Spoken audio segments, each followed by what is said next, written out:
and unreservedly apologize to Asamoah for my comments. Where the earlier comments yes sir. Yeah. The moment somebody say I'm sorry, yeah, as only if he can be. Yeah. Bandi. Sa Asamoah MSC penalty because we MPP need ya. John Mensah also MPP ni because he drew penalty shootout no. John Mensah also misses penalty.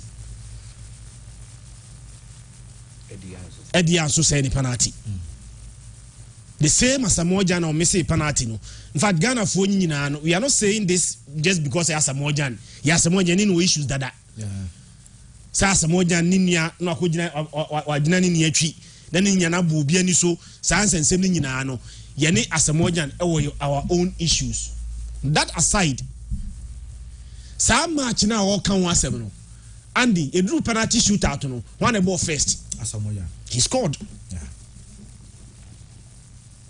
Asamoah the first player, having missed probably the last kick of the entire game no. A drew penalty shootout no. Asamoah the first one. Andy was saying no. I didn't know you one say no. I didn't know the Asamoah answer no. A chinabino say and chat we unza a bien of the wall. 10 day, yen chaso, ye tuas ye. Sans and semi says ye and tuas ya. Or chinabino no being swaba. Said the day you nan say yeah, ya kobo afko ya. The day ebe a penalty no. Said that the day NDC intra.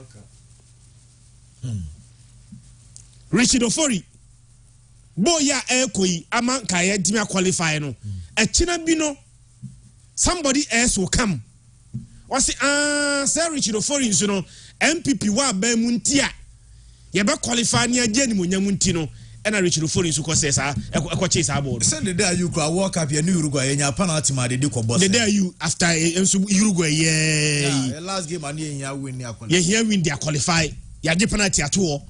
The day you bebo na the day so akobo penalty no. In fact Asamoah penalty no was a better penalty than the day you did no.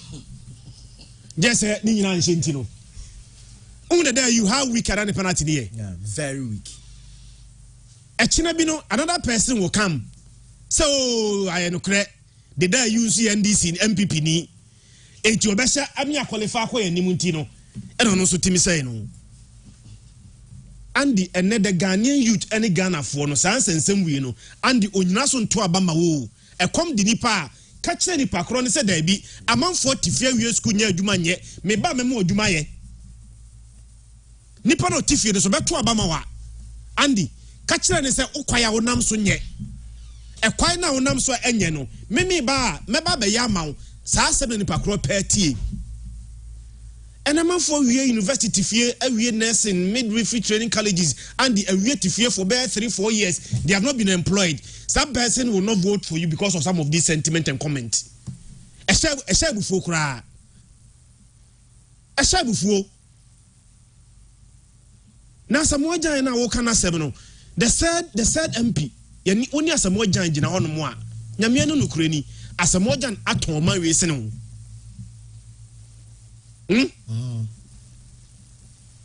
Me so say on the ground say oboni dia e bia je ne constituency for the benim na any for ipado so do say ne nim no na Asamoah boni why ne de won boni be ne why say a presidential candidate as me be manifesto Asamoah obobo to the highest level etibua na me use your expertise and your experience and draw a manifesto a betimi aboa amagana fo nyina no etimi benefit. Then Asamoah responded, Andy, it is Asamoah and me manifesto me nyintum make nyina no Asamoah and ko na or my brilliant ideas are it doesn't mean say be adwuma because Ghana for the manifesto here adwuma party after party. And a Kenyan manifesto area Juma, Kagana and Kagana is South Africa. Go and read a previous air parties, any government, go and read their manifestos. Never in some room. Asamoah Akra air kono. I'm sure sir idea be your best sell biano. It may not even work because they may not even use it. But someone just say, okay, me mabo to the highest level. Me wa experience. Obia tunsa frame say obey manifesto. It no ebia I was sporting and football aspect no. Me fa minim die mra. Na yandro manifesto a ebetimi aboa. Ama Ghana football tibia konanim as someone responded. The boni awaya no nti entity finye no ho. Sa no yo we are making maso dem be adwin say senka NDC so ene kofa Michael Essien ese kono so be manifesto mu a onim sen campaign for so be bibia ka fa ne ho sa ne in politics no as a political parties don't win power based on what they can do but based on say nipa na oye me competitors no men sai no. That is why and the win power we na they want power based on say me say my opponent no o win power ni we are na adwuma no ntimi nya because oni solutions abonable o win power we no the enti o win power no not because of say metimi ye we asumasi ye we wa nya ni ye me ba ekwa of aso ye we no me be something different and get a different results but presidential candidate we ni Andy e be den etinya sai no tie sai na tinetie no hu wie na sa opponent no be unpopular then based on that they win power me boa o win power ni wi a afi na adwuma na bobo no bo na adwuma na bonobo the NPP for kan fa prof Meso ho the NDC for kan fa Akufo Addo ho enei the no mun kan fa your mama ho just tarnish the and no yen tarnish the opposition yen tarnish no some of them cry and sub and trony fee and that is why every politician bia no esi abontia oni animunyam ani de nti no oni animunyam and some dey ka form no enye me ni maso na ka wo omo aho a asomasi ni mafenti no min twa fi ne netie fa nye ne ho a no aseni pakro ni wi a echina na ni pakro no etu nsana mu didi but okwa bontia waseni pakro na wi all of you are put in the same bracket every politician in this country and enien munyam but some few adentra you should begin to share ideas the echo should won onye very careful obi a wo expertise technocrat anko betime ababu o man wi no say party be to South Africa say brother ababu me for the fear of these attacks no and they will say no because mean yada me money pakrodi and so only need to pakrodi transna ne kasa nimde owo no onim te say oya above every most politicians that I know but undenti o say on going to politics atemidie ni attacks any science mu wenti no o say politics enye ne lie onsi wo kura no and that is the reason why we are suffering amo nimde a on betimi ababu o manwi no on penny one sem say betimi didi na temiti no and they stay out of politics and a tibon koso a on de onso atemidie no and on ye politics a on na ewuru o manwi etinka samojan okay MPP for Samojan omra nembe manifesto na yen hwese Ghana football betimi akọ nanim okay NDC for say okay enso yakọ akọ hwan ebia Steve Rapia ebia kofa Michael Essien ebia Bedi Pele omonso mra na yenso manifesto no how do they help us say betimi manifesto a ebetimi aboa Ghana football competitive ideas that's what we are looking for ba akọ fa we na we can sense them nyina mfa so be ne wo so okay we have you so pacho actually bi no bi be ka say the day you see NDC ni tina sa hapana ti ni Uruguay no so say no somebody will come no be ka kire say Richard Ofori say wan ti sa board rank e qualify okura say na NDC ni tina sa board na e ko no won ko chi no e ma yentimi an qualify no these are useless e come the nipa o Andy when you go down to the street people are come the nipa okromu asay nipa nya adwuma me ma wie school na betifie be 4 years na me na adwuma nya na me meto abama wa I'm not going to vote for you based on some of these useless comments me to abama because of this meto abama wa it is based on the promise say oba adwuma ye Minam kwaya na sumfutro kunipa dialysis in Yajumo Kruma say, Amanfo enya kidney failure so and the kidney na failure crown treatment crown untimi the cost of it untimi. People are looking for solutions. Come and tell us what you are going to do. Solutions. And now that can hear more soon sa predum sa catch us ba I'm going to, these are the problems but solution A and B and make sure that these things are not going to happen again. Tell us that. And some of these things, some of these comments, air drive a lot of air technocrats away from politics because when we say oh bay a man for will not criticize new opinions any character, any he as a person or she as a person, and then the other say no. Oh, we need power based on these things. That's why you come to power. You can do the work because you do not win power based on what you can do, but based on what's independent, would win political power. Matter, but as I Christian Maxwell, also about when I meet also on this issue and Sana Yakofam on Insem. Well, Andy, I'll say, yeah, Ghana and your politics na and get development oriented. Ain't or mine ni policy biada ho we say bia say me when this me MPP and as a president and the president Maxwell Nebeba ye call this line ye ni bi obiaba de open no ye when we are make sure and ye one problem ye wo enti na nipa na ye nso ye wo oman ni mo no also politicians or mo ye canning I say sakoku ananse style of suban no almost nim the people they are dealing with. But what I say, any new more yard, your more home, Sabe can't no more yes, I knew man. In Tabia, we now we deep. The same one I cried for them, we deep, You wonder why an MP is making such a statement. But there are a chunk of people who support the Orkan. So they know what they know the terrain. My more example. Ghana, to make us will be no we. Excuse me, to me and to about member. It because will be Pema. Now I said, Grandma, serious will be so no man's house again.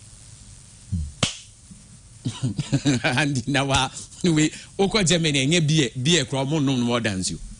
So Onom's auntie, the fact will be no doesn't mean that I doing if you are and the hopes of what I say. Ain't a triviality, propaganda near bare 70%. Now issues here just 30%. Sana Ghana politics, 21. And 24-hour economy na.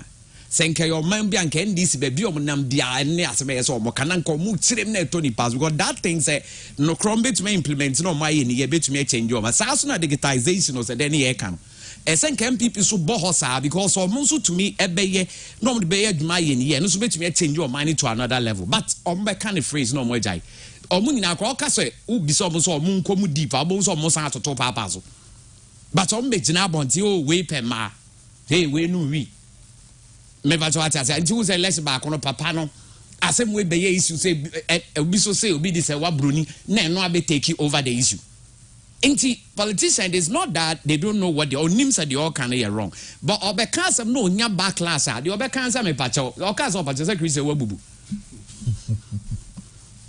ora before Nansanita yen head Jan opo or carry like or follower or a pushover or be a pull crowd.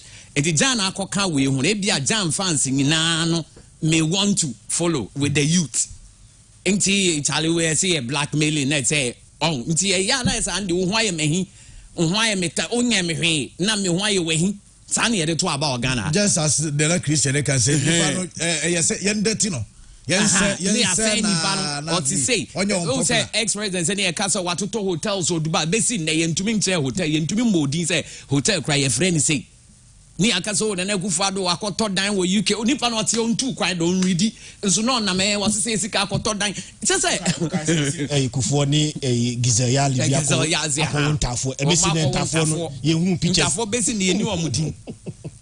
Edru baby cry say enye Kufuor na Dr. Anan. Inti ye no almost the sad natity anti sad asma make obeko ntokwa aba obi no kre na de no say penalty no nipa ba ko no say penalty too ne sa inti ono Jan no the amazing Jan like wa conducting the whole very well me who say politics no betumi aye but what the American say because terrain now we rem no onim de wom Ebi ne say we ka say yem fan say say bia Michael Essien and other person na ndi so far na nkan bi before ye so ye cry ye be kan de sensa. O de yen MPP ankasa cry primaries no omo ye ya omo yi presidential ye friend say candidate no. He fire obi a fire. Obi am fire. We fire we are fire we. But the good thing is that when we are done, we're able to come together as one people and we move forward. I think the statement today is unfortunate. And I don't think Jan, in his own senses, will want to do that. Onim say he has like a dean to protect what I say, and a dignity to protect as a player and all that. I don't think Jan will do that. But on the flip side, Jan said 2010 penalty, no. Yes, about AFCON. Yene Zambia, I think something like that. Or somebody say penalty back. They so called say penalty or World Cup. Say Jan so penalty na World Cup. Only so no AFCON we are so preceding AFCON here so also be my free. Wa brand ya sa no so be call say penalty made free. And I who dey amateur na say. So cons you so mo na e dey boy hina ha. Nti for me so also Pacha so no say the statement wasn't a good one. Okay. But it was a politician that was Ghana and so the yakos so and I think many Christian ya dream say nka 24-hour economy nka wo sorry na wo bo no we so body digitization that's youth niggas okay so we on with their major. Matevera Maxo nti yenkwa mo no ne nkofa mo no nsɛmmmra ye ba na de yakanyina enso atimi de aba but Christian ansa na be kwa mo no na birthday kese ba ko bi ho ma memfa no ntwam ansa na mako Mr. Owusu Prempe David. Mr. Owusu Prempe David. My body ni say ya but Kenya of Achia Master. We no go school. Parent be baba ehwe omo no. Yes, obi ani sa wo school ma say. Udin kama say. Udi Kenya kata so. And I am Mr. Owusu Prempe David. Kenya. CEO of Achia Master. Asaya Juma o menshia Lands Office. Or Ghana CCA. Oh yeah, Ghana. Okay. Ghana.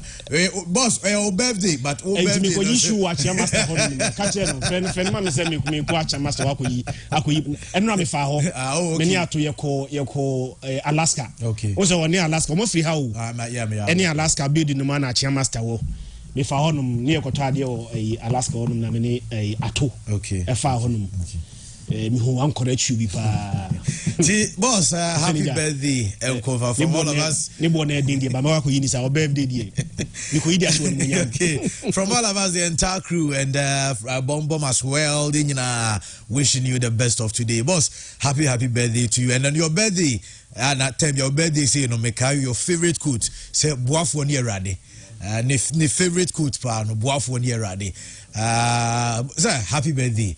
So enko enfo so and then see brago so birthday yeah me de na yeah munye brago birthday okay ti yanko ene enfo mo no nsem no emra ye ba de akanyina enso to aso pure 95.7 FM yeah Rambo. Are you ready?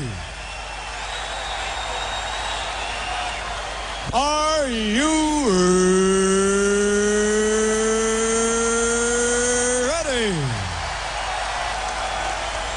For the thousands in attendance and the millions watching around the world, ladies and gentlemen, let's get ready to rumble!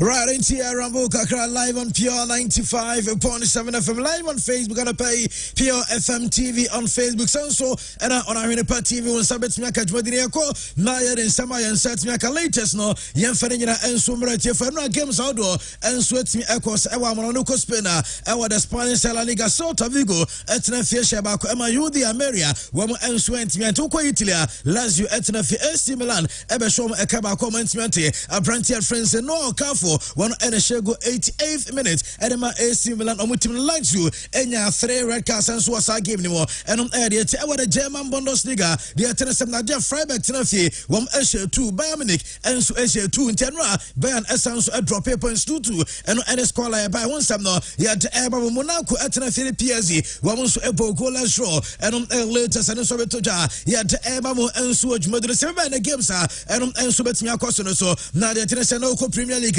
about 3 o'clock at Brentford Airport. Edia Chelsea Sanso and Everton, West Ham United, Fulham, about Brighton, Newcastle, and Wolves about Nottingham Forest. Everybody tell Liverpool, Tottenham, and so about Crystal Palace now at 5:30, and Luton Town. Any Aston Villa game no, and so it's never so Oko Spain, Sevilla against Real Sociedad, Rayo Vallecano, and the Cardiff Atefi, but Las Palmas Valencia, and so any Real Madrid game no, and so it's not to get one seminar, yet Mamo Ewo Shonos, Ewo Italy, Udine, but yet Salernitana, Monza, and Roma Torino, but Tia Fiorentina, and games I was one sem no, yet Mamo and so Median so, now young Kunsen for latest no, Yan Ferina Emirates of Medical, yet Casanra, Bamini Team Eco lose, and also Kobo draw, and so Editia Club and France Nadia Freiberg. Now, my main we enter as a resource. I say, we check on league a table. The tennis of Leverkusen. They say Bayern Munich about 24 matches. One more 54 points. Etosumino. Leverkusen about 23. One more 60 1 points. The tennis and Leverkusen winning the game every weekend. They are now just 10 points clear between Leverkusen and the Bobo Conference Bayern Munich. And said the Hunsem City. Yet Emma Edward Medina. So now, check said they say table no Siatia and any Bayern Munich after and not draw no not yet to come on a branch of friends Eric Dyer. Mama me play friends Eric Dyer and original game no more and so my Bayern Munich to timer no one so able to a draw. Mama and fan to Eric Dyer and in some way edit to the also say baby at the end one no cry and it's a league you know. Any Bayern Munich and some league, you know, any Bayern Munich in some seven bet me aje. Now the tennis Bayern I don't bet my idea more and it's winning games and no sweat yaka. Yente Abrantia France Eric Dyer after no a draw no still league, you know. So say some Bayern Munich ever winning in Crown. Our hands, you know, we are not in control. We have to try and win every game. That's obviously why we're disappointed today. You know, a club like Bayern has to be winning every game and today we couldn't do that. Yeah, it's not in our hands. All that's in our hands is that we can try and win every one of our games and then see what happens. But obviously everyone knows it will be difficult, but we won't give up. Well, I know I branch your friends Eric Dyer or a player at the Bayern Munich team no and what the sound seminar to say league you know any Bayern Munich almost some dear cromina and it's all to us now almost making sure say on by winning games and sweating your Kenya and on manager friends Thomas Tuchel one also after the game in Central for Team come now Thomas Tuchel so first half or no now just said now say no I say a hierarchy now no crowd woman say now and run the players the name pure ono kra no omonka ho asemda enso e wasabana stress be mo train no sania man enko so yentie manager friends Thomas Tuchel and 2-2 draw opinion semni. Thank you, Thomas. How would you sum up the game today? Terrible half an hour from us. Okay, 10-15 minutes in the first half, not more than okay. Second half, a good half with big chances, good spirit.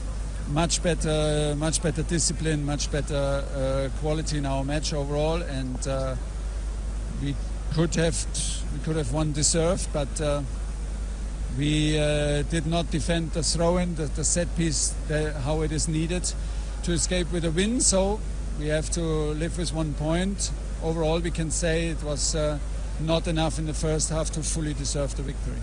I can't remember you being so critical of your team in a period of a game by calling it terrible. What happened? Maybe it's a wrong word, but it was simply not good. We invited them for counterattacks. We had no structure at all, so we can name it. It was not good at all. Was that something that is difficult to explain for you also?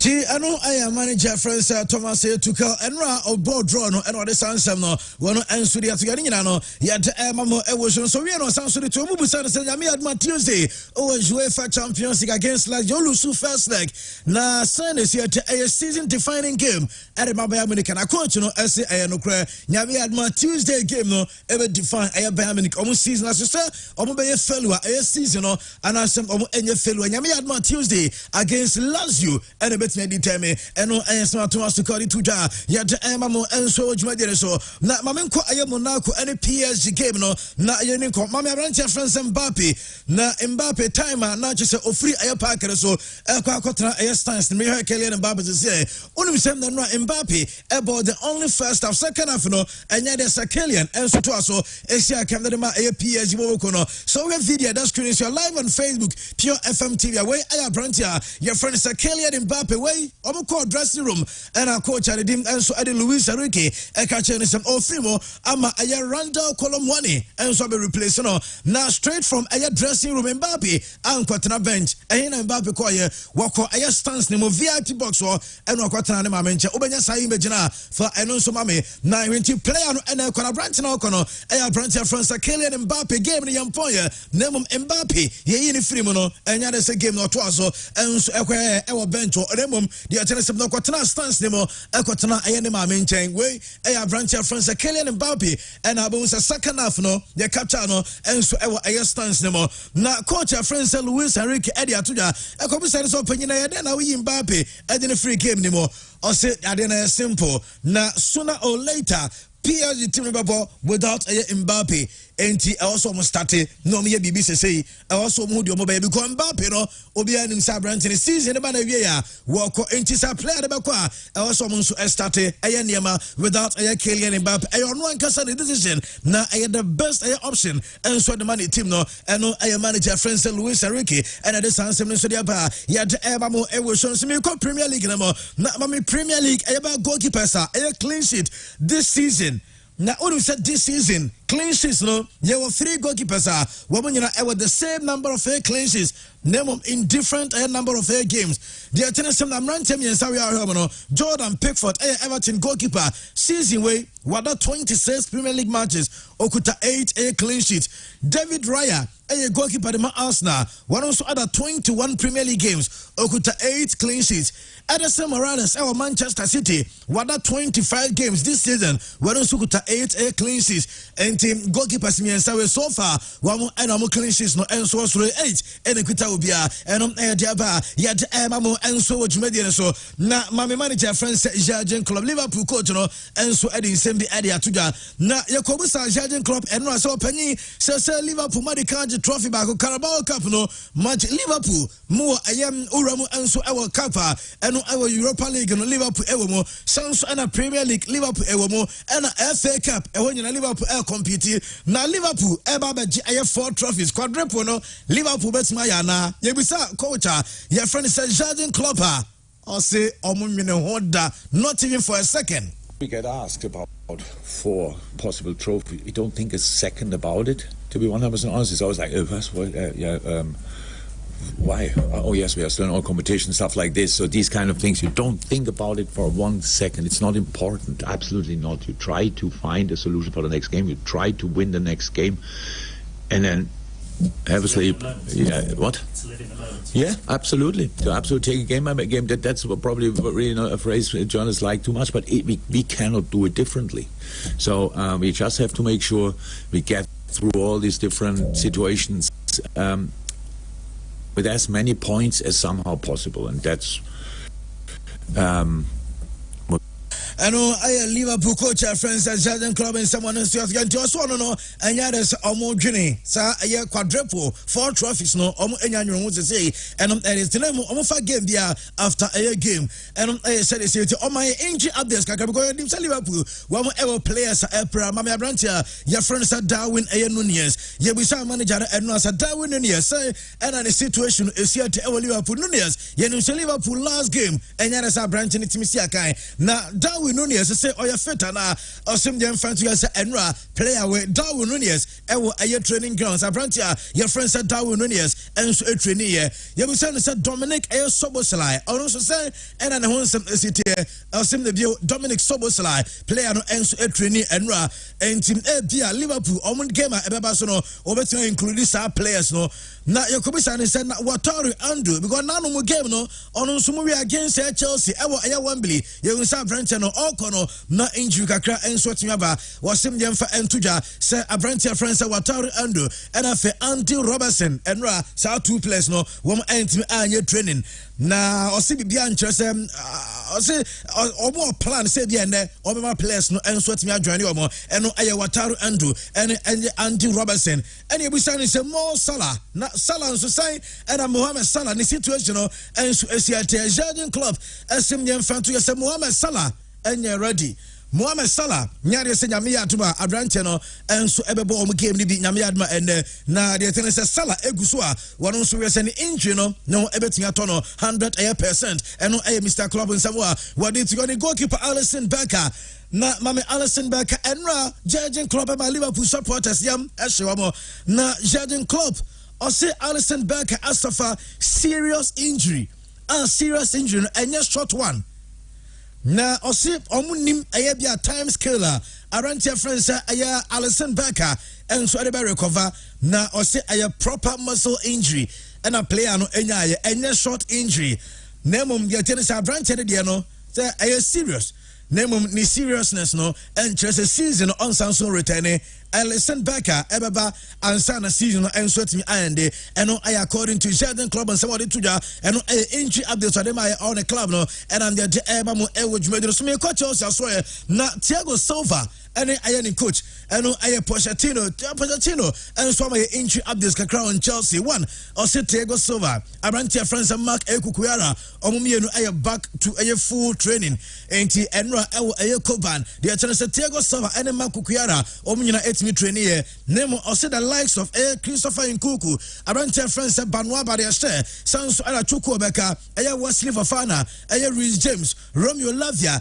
and Leslie Ogochukwu star players no wom egus our rehabilitation program into amode enyade so matimi started with a full team no na ose on Wesley Fofana ose abrantia no onye nisa branch no obetuanya no before the season ebe na very unfortunate Wesley Fofana ewo Leicester City na boni oba Chelsea no ase pra no draw so coach no esim onye nisa branch we enso betumi aba ansa na season no enso awende e ma Chelsea team no and according to coach nsem there na just Wesley Fofana season no enso ye over ewo Chelsea aso ye enom de Pochettino so dia ba ye de mamo enano pay na me ko Tottenham so Tottenham mami player France Richarlison na Richarlison and so ni coach and I manager France Ange Postecoglou and so confirm and no Eddie Amaye say na striker and no I Richarlison abrante no epra na obeko 2 to 3 weeks injury and a branch ya friend is Richarlison and so timenya player no ebraye obaye obese goals say osanso ko na watwem no e de ko na watwem Spurs ebebo without Richarlison and smart manager friends Ange Postecoglou so dia va ya de emamu ewodwumedi so Pep Guardiola na Pep and so akasa Pep SM yam fan to unum say Manchester derby no eba so na ya ka Manchester derby na Man City and Manchester United yam yad mo chena and asa game no enso betumi atodwa na Pep any busa no for a year update e wona so ye osem yam fa we entodwa say nyame atoma abrantia friends Jack Grealish game no dey oye out abrantia no entimi ensia kan ni bi and from Manchester City against Manchester United na Pep on huge respect and so at the Manchester United team no na no also on tank opponent onsem what I say well only opponent about also on respect a team like Manchester United on the bar also on respect from ko at the Manchester City and on smart coach in so bar ya the mamu ewojmodiro no opposite numbers manager France Mr. Eric Ten Hag na Ten Hag in so ko busa about the game say nyame atuma amobo we nkofo se anu ahye edemamo game we game a ni kwasa wulusi na Eric Ten Hag atoja osem no mu bisa the style of play no we Manchester United supporter Eric Ten Hag SCM fan to say na United dey afei any bebusa any style of play say best 18 months in the also don't say clear na the style of play no obi anim to no e na ball no o person wo ball no more na aya no person start ball no person start attack no right from a goalkeeper nti e na almost sign Andrew Onana almost fa Lautaro Martinez and as Abrantia your friend is Alessandro Martinez and aya Casemiro tembia no o person no starting attack no from a goalkeeper Onana Nelson Onana ediama aya Martinez na Martinez edia bra Casemiro na se ball no enso kosa eno eye coach ni nsam a wono enso de atia de okay de nyete so ochina Manchester United for eko biem against City eno eye Tenak de honestly atoja ya de mamo ewo show no so na on Manchester United team ahead of nyame ya atuma Manchester derby omo ebo no and now Cesc Fabregas a former player at the Emma Boboko friends Arsenal, Chelsea, FC Barcelona, and other class Monaco nom. Now Fabregas as no crewum and it's under a young manager, a friend Ole Gunnar Solskjaer, not Manchester United team no. Send Manchester United omo ewo a plan. Watch as say under Eric Ten Hag, Yenti a Fabregas or see United on Shadow who plan no on Shadow ye. I don't know the numbers, but with Ole, there was some good big games. At least you saw a plan which was defend well and have great breaks, great counterattacks. And this is exactly what Man United don't have at the moment. With Man United, I don't have the perception that they are a solid team at the moment. Only looking carefully at the counters that Fulham did to them and the way they were done, it makes the alarm bells go. It cannot happen that a top team gets done on counters so many times in one half or over 60 minutes, and this shows that there is lacking something.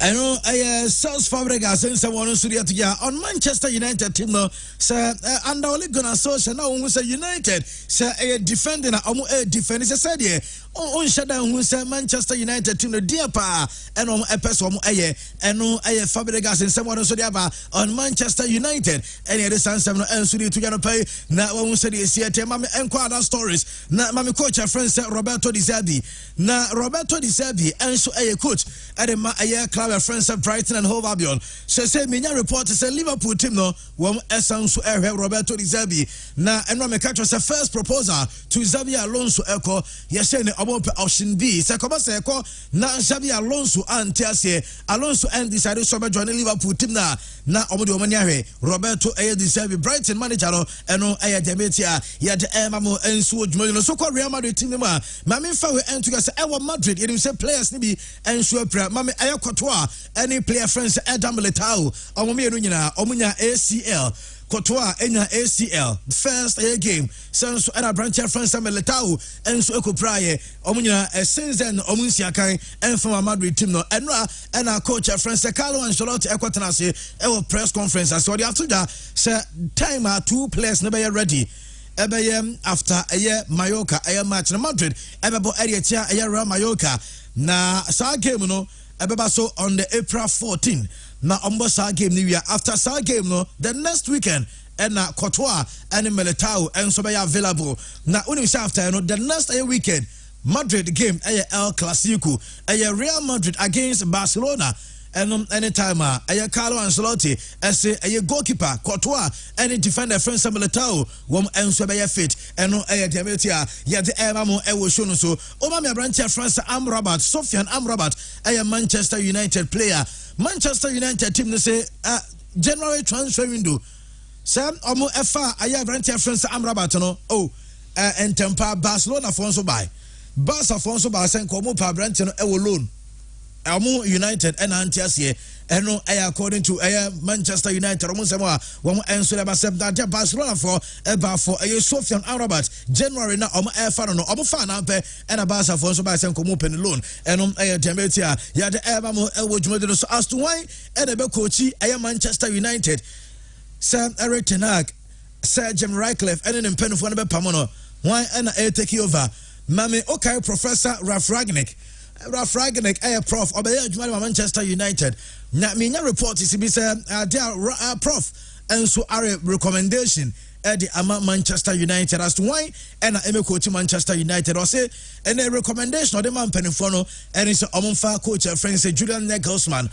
say a Kobase Euros no Germany for Euros na Nanka Manchester United now so coach Rafael Ragnick or Jiris a coach no everybody one Manchester United why Japan area United onim coach United and Subenia and no I Professor Raf Ragnick and this answer no and Surya Tuja na unim say and no river to ya say nay I say football almost general say almost person almost a blue card eba a game no na blue card never say we a player na o disrespect a referee na so ye nyemo samoa ni ama blue card na obakwa kwatranchen 10 minutes over 10 minutes ansa no about game no enro and anwumre enom ko bisa FIFA president openye friend say Jenny Infantino so openye Infantino yate say blue card mo de eba na tie FIFA president the response of the Bayern.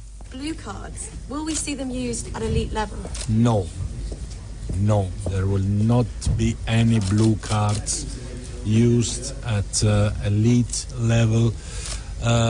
This is a topic that is non-existent. I know Gianni Infantino was say no way. And yadi some that a blue card be and so ever a elite football as far as so ono a FIFA president. I know your opinion is somebody to or twas say we also be serious. Also be blue card say and no a Gianni Infantino somewhere where the Atugani de Mamo which made so Cristiano Ronaldo aya Neire aya Georgina Rodriguez echo aya Paris fashion aya show. Na her Ronaldo wife na dress no de call ye Cristiano Ronaldo ne wife Georgina Rodriguez Paris fashion aya week. We Cristiano Ronaldo unu se Natalia no we unu se Manchester United jersey atia se and Ronaldo no eguso and number 7 no eda animo and I just unu se sign autographs and so we anim na said we see and so they are dripping no eno ababa friend say Georgina Rodriguez and Paris fashion show and eno on dress no de koy no and de ho nsem de ma mo dwumadi no say na no pay eno anya asem keto akwa yemfiro na yen konsem from so de ameko Brazil na Brazil coach friend say Dorival Junior and so enemy ne squad Brazil almost squad Brazil babo nyame adoma this month area England sounds and Spain na eno no panyin enemy ne squad mam squad no unso panyin enemy squad no oye mistake okoye say players me no bako esia kan ma Nottingham Forest bako about ma Palmeiras eno Morillo na no friend Morillo of Nottingham Forest eno kobo Morillo of Palmeiras as open your correct into way Brazil almost squad almost so they go goalkeepers no Ederson Abranche friends Bento and afi Rafael oko defenders Gabriel Magais of Arsenal, but I know you said the number who other players are almost Santos and Marquinhos and so by Beraldo and a Morillo.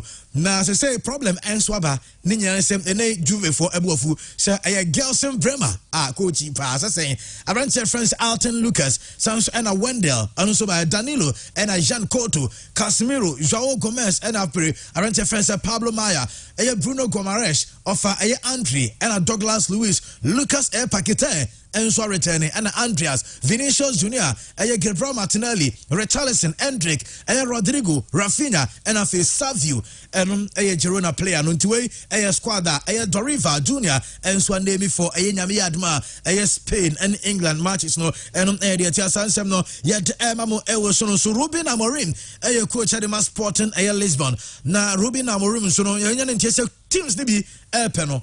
Na de Martinez so opinion no ansa na we team on Sabeka Ruben Amorim no just okotua ne release clause 30 million euros.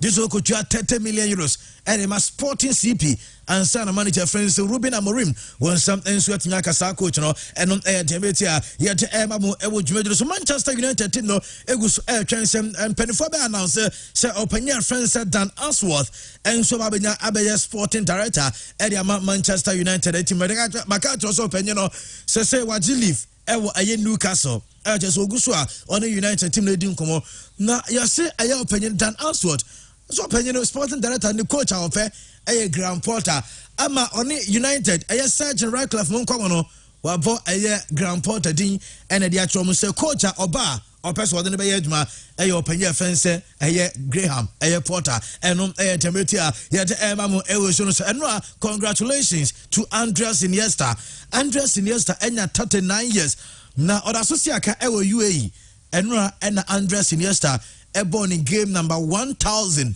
professional appearances ɛyɛ club and country.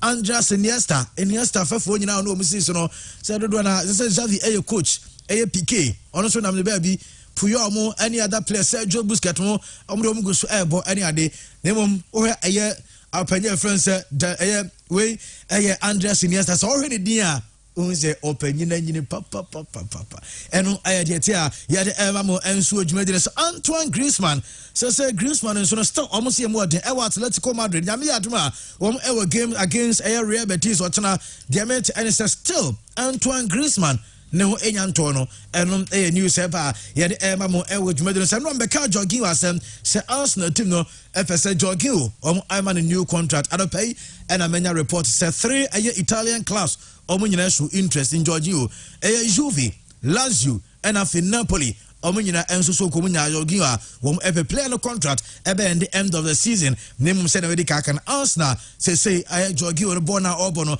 Arsenal for a new contract. And diaba yet emamo enso jumedino so na say open clubs in the year 2023 according to UEFA omuton jerseys omunya sika from shirt sales pa. Let's know Enswenyaba. Teams are almost tons jerseys, almost jersey kappa from almost jersey sales. Sorry, I didn't have Christian Maxwell, Ebabana, ye ransom anymore. Barcelona for Nike na ketu Omunya 179 million euros. Barca for the top year. Real Madrid, enya 155 million euros. Bayern Munich, enya 147 million euros. In other Barca ND can Madrid at also in Bayern Munich at also me and Liverpool to also 132 million euros. Manchester United also 130 million euros. PSG at also 97 million euros. Arsenal at also 89 million euros. Chelsea at also 87 million euros. Juve at also 74 million euros. Tottenham Hotspur at also 74. Manchester City at also 73. Borussia Dortmund also 12 54 million. 13 AC Milan 47 million. Ajax at also 14 41 million. Galatasaray at also 15 35 million. Leeds United at also 16 35 million. Celtic at also 17. Omodiano 34 million. Fenerbahce and so at also 18 31 million. Eintracht Frankfurt also 19 26 and Inter Milan at also 20 Wamo eton 26 million euros. Jerseys eno series 18 players and as a teams no Barca we say niam mo adin name Barca supporters no omuto jerseys ne papa omuma Nike for enso FA cash 179 million and omunsa enso itimi akaye eno series city a ye de ema mo dwumadi no so yenya so na ye fa mo no nsem no ensina fe memra bejafo aso ye na fe yenya botre enhwense we go enim say games how do enso baso nyame ya adoma this weekend ye wo celebrate kake wo the Manchester derby ye wo Barcelona Athletic Bilbao ni nyina games a baso any other games a enso baso wa amoro ne Sir Christian ye games ni mo ene ensem yeah Martina said weekend with here and they said there is no game bigger than the Manchester derby but as a bakwa game na koye one sided as a bakwa take you over the other Manchester no and so abadown too much and ye kasa by this time no title and our game we game one e fighting for what the Premier League title but as we speak now Man City here the resource to chase the Premier League title. Manchester United here the resource to chase what? Top 4. So United are there for season we are and say obetime ra top 4. That is the leveler and that two teams in them. Say Bako fighting for the Premier League title. Bako also fighting for what? Why ya there crown say and easy. Because Aston Villa for that four of me boy. Yeah, 52. Almost 52 points. Manchester Eda say 6. Almost say. 44. So the points gap between Manchester United and Aston Villa now on other 4th position 8 points. So it is not even likely. See a baby season, no. Now Manchester United etime abowra top 4 no. And the Manchester City last game was against a Luton Town. Man City winning game by 6 goals to 2. Or winning game by 6 goals to 2 no. The chance Manchester City unbeaten run I extended to 18 games. The last 18 games are Man City abono Andy Man City and Lucibi. So there be a case Man City how to finish the league. The business end of the season, you know, that is where they play their best football. The last 18 games played by Man City, you know, Andy Lusubi. And to put it in proper perspective, in those 18 matches, you know, Man City winning 16 of them in the last 18 matches. And only 4 more Manchester City edible into this game. Manchester United last game was a 1-0 win over Nottingham Forest in the FA Cup. Andy, and also said Manchester United, and so even though say Neman Shadan Koye as expected there, but the last 9 games are Manchester United abono and the Omadu Subakupe. That was last week in the league. Abraham Tinefie, Emma, I think say Fulham edition by 2 goals to 1. That is the only loss Manchester United in the last 9 games are almost etimi abo. And the Michelle Manchester City any Luton Town Nema mienu e de si mu a na Manchester City eche Luton Town 6-2 and the second BBNC here. But Nema mienu e see in that game now significant. Any Abrantia a friend Haaland say or 5 goals. And the 5 goals crowd from Haaland there. And the question can share the news. Because any first time one also 5 goals in a game in the Okaya last year Champions League against Leipzig. City 7-0. 7-0 na Man City no.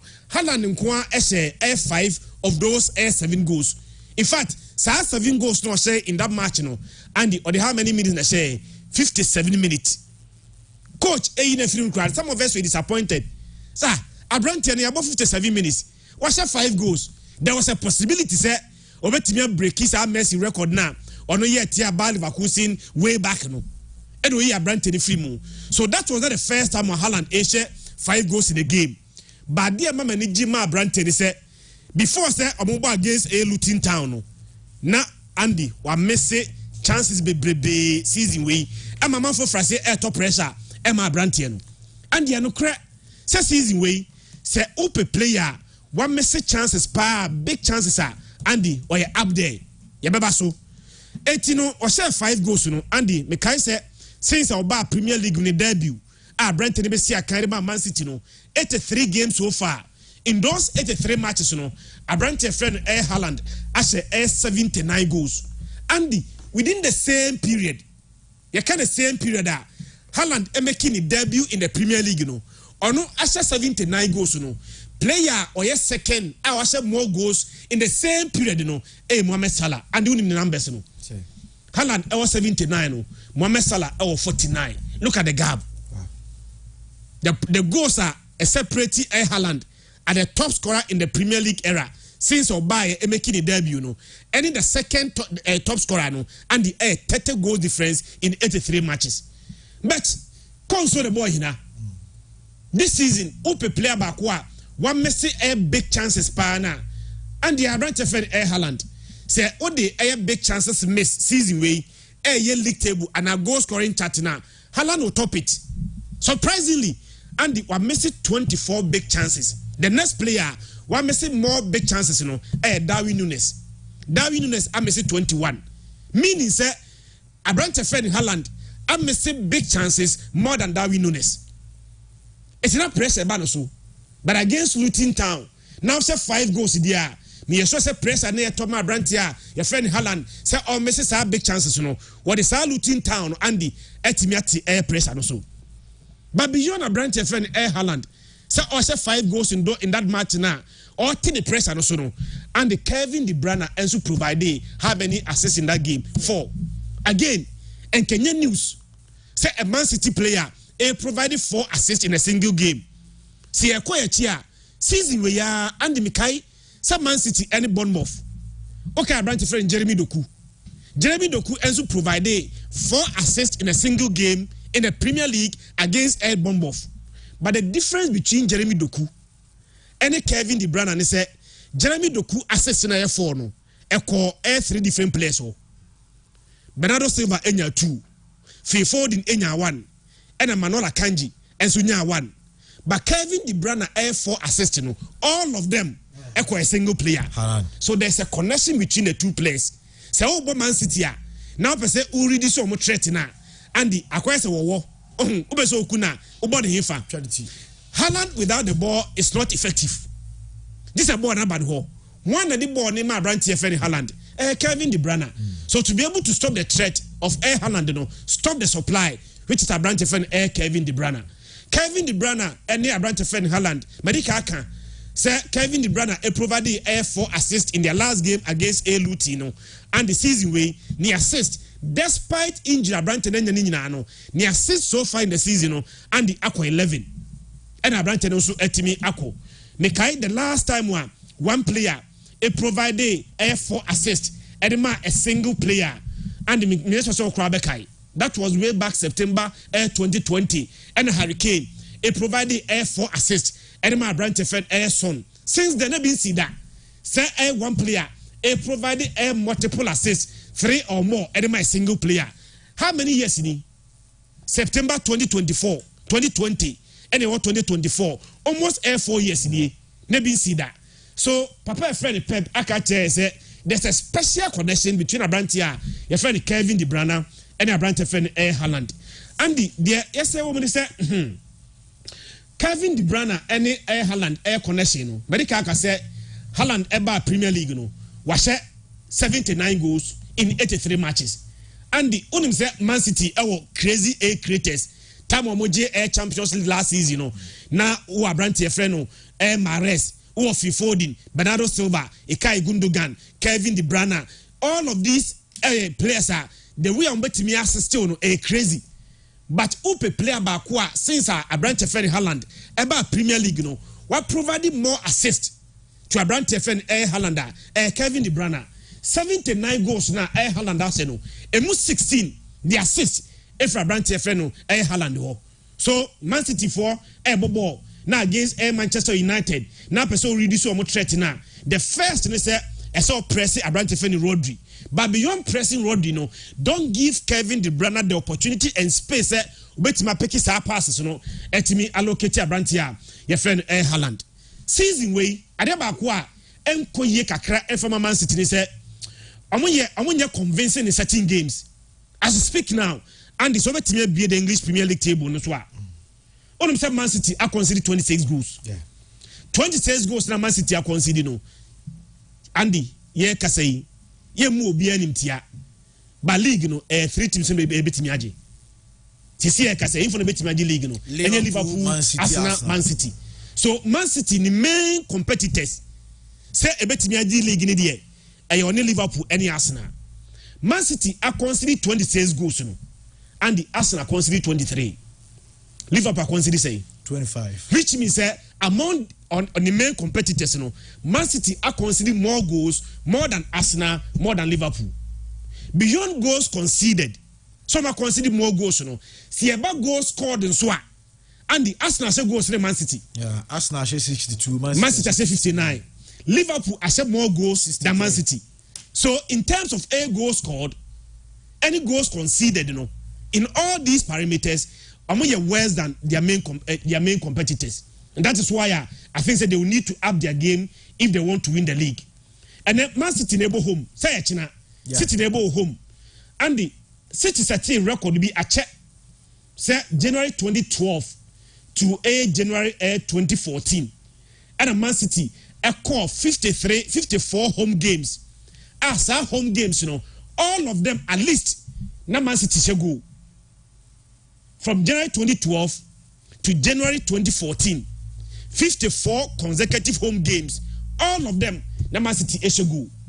Nyame ya adoma china. Se Man City Timishego and the omo equally sa record no. Because as we speak now, the last 53 home games are Man City abono. All of them at least Man City ensu etimishego. And there's a possibility Sando metimia equally record because they are playing against what? Manchester United meboa. The last 2 times Man City abotia Manchester United. Abra City able of Andy, Man City are winning all of them, scoring 10 goals in those matches. So kaya a 6-3 baku. Na baku kwa say a 4-1. So the last 2 home games make a league where the can special emphasis now, and we are talking about the league. So you can a league meetings. So City able of na liga. The last 2 times Man City Asia Manchester United no 2 meetings ni no and the aggregate no 10-4. Was said 10 and we consider 4 goals. It's against Man City against Manchester United or said it there's a high possibility say so bet me at least a goal equally ASR record no. Again Andy was said Manchester United the last 2 times at Waso. Manchester United should have a special motivation going to this game. Motivation in the area. Say on Man City and repeat another record as far back 1952, 1955. Between 52 and 55, Man City share Manchester United so 4 home games. So Man City nebo ofie na liga Manchester baby anu ahye no. Manchester baby anu ahye no and the ohye to aso sa empre 9. Ye ka se wahye ne mienu. So the baako kan ho a na ekoye baako pe no say equally ASR record no. And then Manchester United na mianu nukreni they are not meeting expectation because 6th position 44 points 3 points behind AS Pesa or no L 47 points or no L 5th. Aston Villa 52 points. The points gap between Manchester United and Aston Villa another 4th no 8 points. So as I speak now Ubi Samia say Manchester United met him about top 4 and the met catch say extremely difficult, not impossible, but very difficult to see Manchester United say about a top 4. And then they have Manchester United. And the number 1, highly inconsistent. Number 2, Mekai 2021-22 season. Your ball league ni now Manchester United as 57 goals. But no consider 57. Now the goal difference is 0. And the Uchaki Premier League table now. Your ball how many matches? 26 games. Manchester has 36 goals. Or ma consider 36. Goal difference is 0. So in as much as among more goals, they are also conceding more. How do you explain a team like Manchester United? Say after 26 league matches, the goal difference is 0. Because they have scored 36, they have conceded 36. The last time we see 2021-22 no, ye season in United scored 57, but they conceded 57. Say and the United are bottom 4. And that is why I think they will need to be very worried going to this game. So Manchester United Man City at this present state, we are Manchester United in here, and you need to admit, say Usia Man City at this time there, Manchester United the underdogs. Men can't pedigree there was a class there, United a class, or my go da. I said Real Madrid may go down, but go down said there now, and your class that. So Manchester United class City is now trying to go into that class. But in terms of present state, so Manchester United and Man City both game there. Not 2 teams, and the Manchester United the underdogs. But one advantage for Manchester United is and the year 2024, all the away games United are winning 6 away games. So 6 away games are Manchester are winning and the Nottingham Forest 1-0. Was Aston Villa 2-1. Was Newport 4-2. Was Luton 2-1. Was Wolverhampton Wanderers 4-3. And was Wigan 2-0.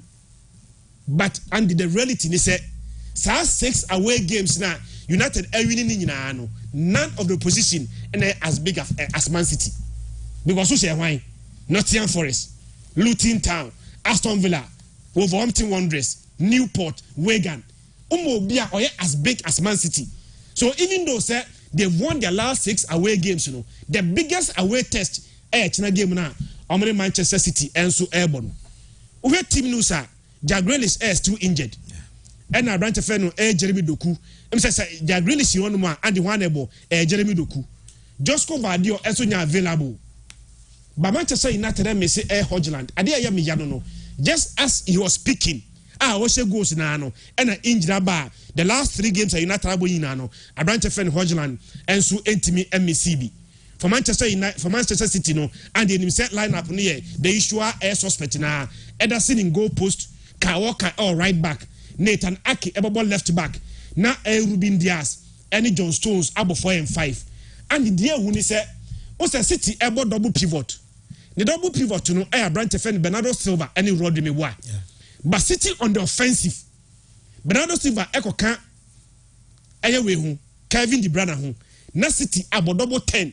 Now branch your friend Air John Stone, now almost center back, no, Abeka Air Rodri home, Abo the side double pivot no. So always, you know, and they create overload. One more. Why not very careful? Who to tackle? Because Kevin De Bruyne need a problem. Bernardo Silva back home about double 10. Who are Phil Foden, Eric Jeremy Dokua, almost the assistant bar. Very difficult to track them. Sadeba, Medicaka, some Manchester City United. Oh, anything to do in this game there.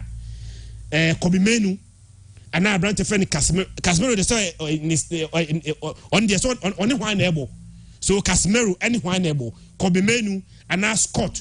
The first thing they will need to do is say press a branch a friend Rodri. Or press Rodri rear. Make sure that side pass now Kevin De Bruyne Eddie Bano. You are cutting the supply. Again, almost Man City ni Chelsea DB. Say Chelsea take you chances are I think Chelsea win this game. Andy on weakness in the air. City love to play the ball.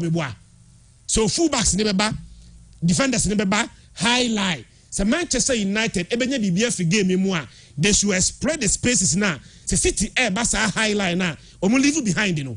That is why Manchester United wingers you know should spread that spaces you know. Edia Kawoka beba, Edia Netanyahu beba, Edia Ruben Diaz, Eddie John Stone beba ni mu abosa high line no. High line ba Bruno Fernandes no ni kwase o mo che ball no ho ball ni ba na no se Garnacho nebo se wine nebo sa wingers no Anthony any Garnacho no release the ball to them as fast as possible and explore that spaces no.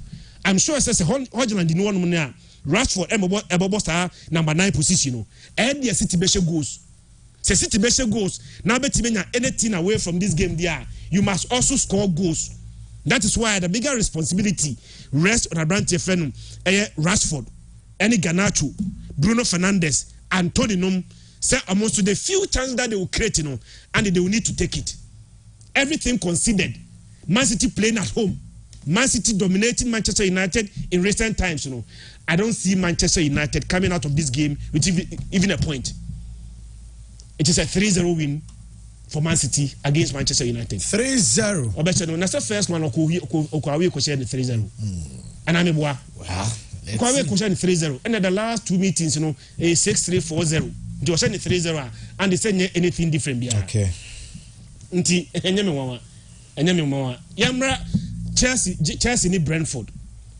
Brentford any Chelsea 2 teams are. Eyakwa say Ubia was something to worry about. And the whole table no so Brentford had as a 16th on the league table before. So far, it has not been their best season. Our last game was against West Ham. West Ham was almost say. West Ham show 4-2. 4-2. Chelsea so far and so that say on the 11th on the league table.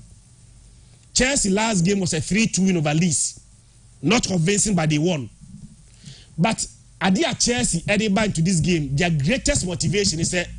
And the first one, Brentford Chelsea 2-0. Okay. The last time a Brentford cried a double over Chelsea, way back 1938 and 1939. And a ball season new year, no. Now Brentford Chelsea home and away. Already was show first run. Second run, Ashawa. Now or make a double for the first time since 1938. Chelsea should avoid that. Again, the last 5 meetings between Chelsea and Brentford. Chelsea are winning 1 pair. Not an interesting statistics. Say Chelsea about Brentford.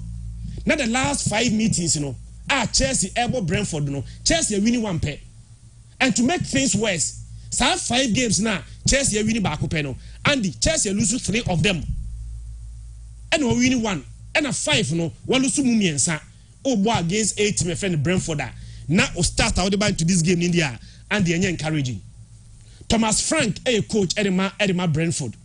and me sure say Premier League na omu nya botre ma managers no say wo pe team ba ko anya botre ama ne manager pa Thomas Frank, because in the Premier League era say team bia equal 15 games na 15 games you know or lose 12 of them are he asake no but the reality is say Brentford the last 15 games were in the Premier League you know and they lose 12 of them and Brentford say omojide say Thomas Frank na ni coach a obetimi abo omo amomotimi reverse sa trend no sa gidie no and the onye ho adwuma because last year Brentford finished 9th and for a team finish 9th no as we speak now and the 16th we share the points gap between omo any relegation zone now they are dropping closer to the relegation zone and that is not encouraging only a 5 points just 5 points above a relegation zone I can't have any matches to go 12 matches so I got 12 matches now the points gap between any relegation 5 matches there then you ought to be very very very very careful again both here 6 matches are air Brentford above you know and surprisingly Brentford are winning just 1 pair Brentford are winning 1 pair and I think sir Chelsea will need to take advantage of that air form you know and go for a win. Chelsea are a very inconsistent this season because and it's always Chelsea air bo etia Liverpool yesterday season you know when say Chelsea first home game was against Liverpool Chelsea dominated created chances Chelsea taking the chance and go win this game you know yeah we game about 1-1 Arsenal echo Stamford Bridge and the say Arsenal were lucky to have gotten a draw from that game a game one next time Chelsea win it they were almost winning the game because as Arsenal take around 88 minutes and Arsenal take game and they were winning but no matter dropping points about 2 games against Man City 4-4 1-1 2 games Man City team in so against the big teams you know I think Chelsea fared very well against the big teams Babo 1-1 8 Man City Osha Crystal Palace 3-1 Osha Aston Villa 3-1 now your next game was against Leeds United now at a point in time game near 2-2 now you struggle to win that game now and not sum up Chelsea season way grade A game this week the following week you know as on referee ball very very inconsistent and at Chelsea and so a timid amaya but and that game you know Brentford MSC Brentford friend Brandon Bembu and by me and so out of this game but Ivan Toney is available and Chelsea should watch out for Brantia your friend Ivan Toney minim Chelsea any Christopher Nkuku whether omanya for so free so na because as Babako no prabako and then o share a game now yes say out of this game because of unspecified a injury it's Christopher Nkuku out of this game Thiago Silva out but the last 4 games are Chelsea aboa Thiago Silva available no as a Chelsea instead of Thiago Silva sir because Disasi any Levi Kobe bono I had to say on partnership is even better than when I brought to friend Thiago Silva and so you are available there is no James but Malo Gasto and so playing so well at the right back and so Matima your friend Chelsea their can say Raheem Sterling Nicholas Jackson any Cole Palmer and so your chances now they must take and utilize those chances no because as you speak now Andy Chelsea has 42 goals I consider 41 but also teams in the Premier League you know teams are missing big chances Chelsea are number 1 as you speak now Chelsea are missing 35 big chances they are tossing Liverpool are missing 33 big chances Brentford are missing 33 big chances so the reason why Chelsea has 42 goals you know is not because they are not creating chances but they create those chances and they miss them. As you speak in America, Premier League, you know, teams are missing chances, big chances. Number 1, Chelsea. How many of them? 35. The next one in Liverpool, one missing 33. So how big chances na Chelsea are missing? No, say go to utilize even half of it. Kayaka say, Chelsea fighting for a top 4. Against Brentford, an away game. Their can say Chelsea will dominate. Chelsea will create the chances. But Kopama, Nicolas Jackson, any players na kana only the attack, you know. The few chances that they will create, they have to take those chances, you know, and score goals for 81. If any Chelsea, I don't see Chelsea losing this game. At least a 1-1 from this game, you know, a fair results for 8 my friend Chelsea. Okay. Liverpool border Town Forest. Quick one on that now, yeah. And they say team bia ezenka by this time injury affecting. And I mean having. Yeah, Liverpool. Oh, Liverpool injury listing. Yeah. Joao Matip injured. Curtis Jones, Trent Arnold, Jota, Alisson Becker, Mohamed Salah, Szoboszlai, Darwin Nunes, Ryan Grav, also on FA Cup no. So on Suku Pride. At least we are players ne prana. And we bet me about 1, 2, 3, 4, 5, 6, 7, 8, 9. Minimum be 8 starters. So Mohamed Salah will start. So Boslai start be boy. Trent best start. Alisson Becker best start. So some players are 11 players almost starting game. Edinburgh Liverpool no. We bet me count to as many as base 6 are out injured. But somehow Liverpool still a grand resource. Etimi enya fedie. But the here say obetime win game no grant air resource. The good news for Liverpool is against Nottingham Forest, Konate eba, Samson Luis Diaz enso eba, and McAllister enso available for any game no. It the way they grant resource, even though say their best players injured regardless of the position, but against Nottingham Forest and so there, baby a league na drew no here A City, no here Arsenal. I don't see them dropping points against your friend Nottingham Forest. Not the issue of flamboyant star of Liverpool, but they hear some be winning. I see they will win that game against Nottingham Forest. Okay. Arsenal Beshe. And Arsenal say. Arsenal Beshe. Arsenal boy. Sheffield the church of me boy. And the Sheffield Premier League table no more. Say better not condemn them relegation they are gone. 26 matches, 13 points. And Burnley so say. Also 13 points. The next one I say. And the next one, Luton were 18 or that 18 or 20 points. It is a free top 4 no more. Just on team free last 3 no. The entire Luton, the entire Sheffield there can say, Andy, they have conceded 66 goals so far. 66 goals no match. And all but here informers now. The last 6 games are Arsenal. And the Arsenal has 25 goals. For a team I consider 66 goals, the worst in the Premier League against the most informed club. So far in the Premier League there, I don't see Arsenal not scoring more than 2 goals against my friend Sheffield United. Arsenal ball away there, Sheffield ball home. But away game na Andy, not less than 2 goals. And Arsenal be shall take my friend Sheffield United. Okay, Martin St. Christian. But I say, Maxwell. Yeah. But now me more interest be was Mbappe ne. Yeah. PSG for Adiwe now. Coach in the decision they say there's definitely going to be life without Mbappe from next season. Into what result to is that game no just one Mbappe movie obebo but and they both first half and in a frame. That is how he builds life after Mbappe, even with Mbappe presence. Well, I think what the coach said is stupid. I'll say player in is still your player. So you still accord him with all the respect and BBR.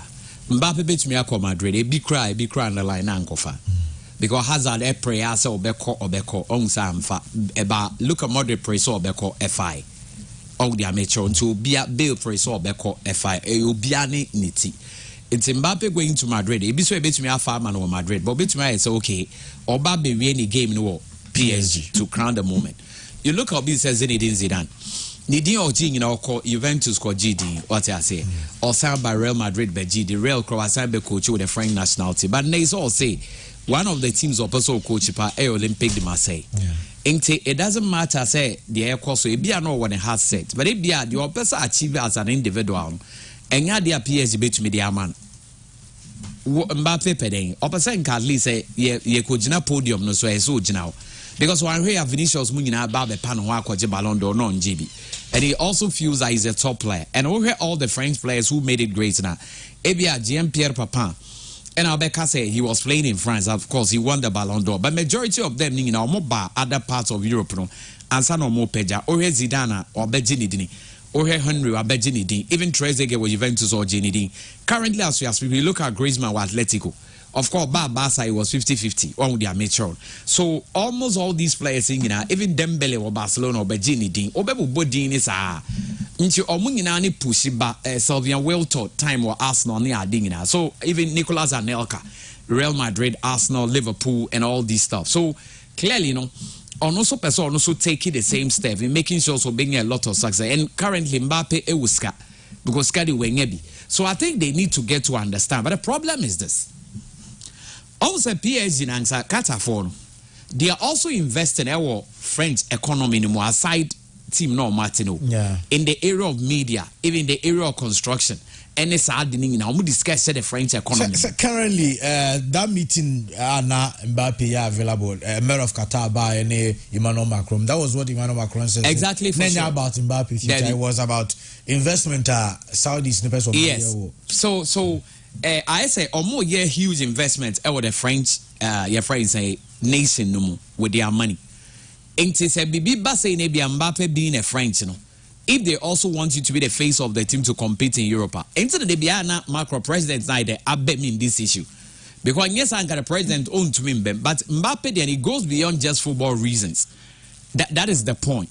It's a president in the back to an extent. I would say to some extent it is all say Mbappe cross stay or man one holiday if that was the right case. I don't know for sure, but I think I heard that news. And they are doing everything possible for him to stay. But the boy also feels like he's got something to want to achieve as a player. Now he needs to play for a big club and make sure so a lot of titles are on GA. But what the coach said is wrong. So or the end don't use him.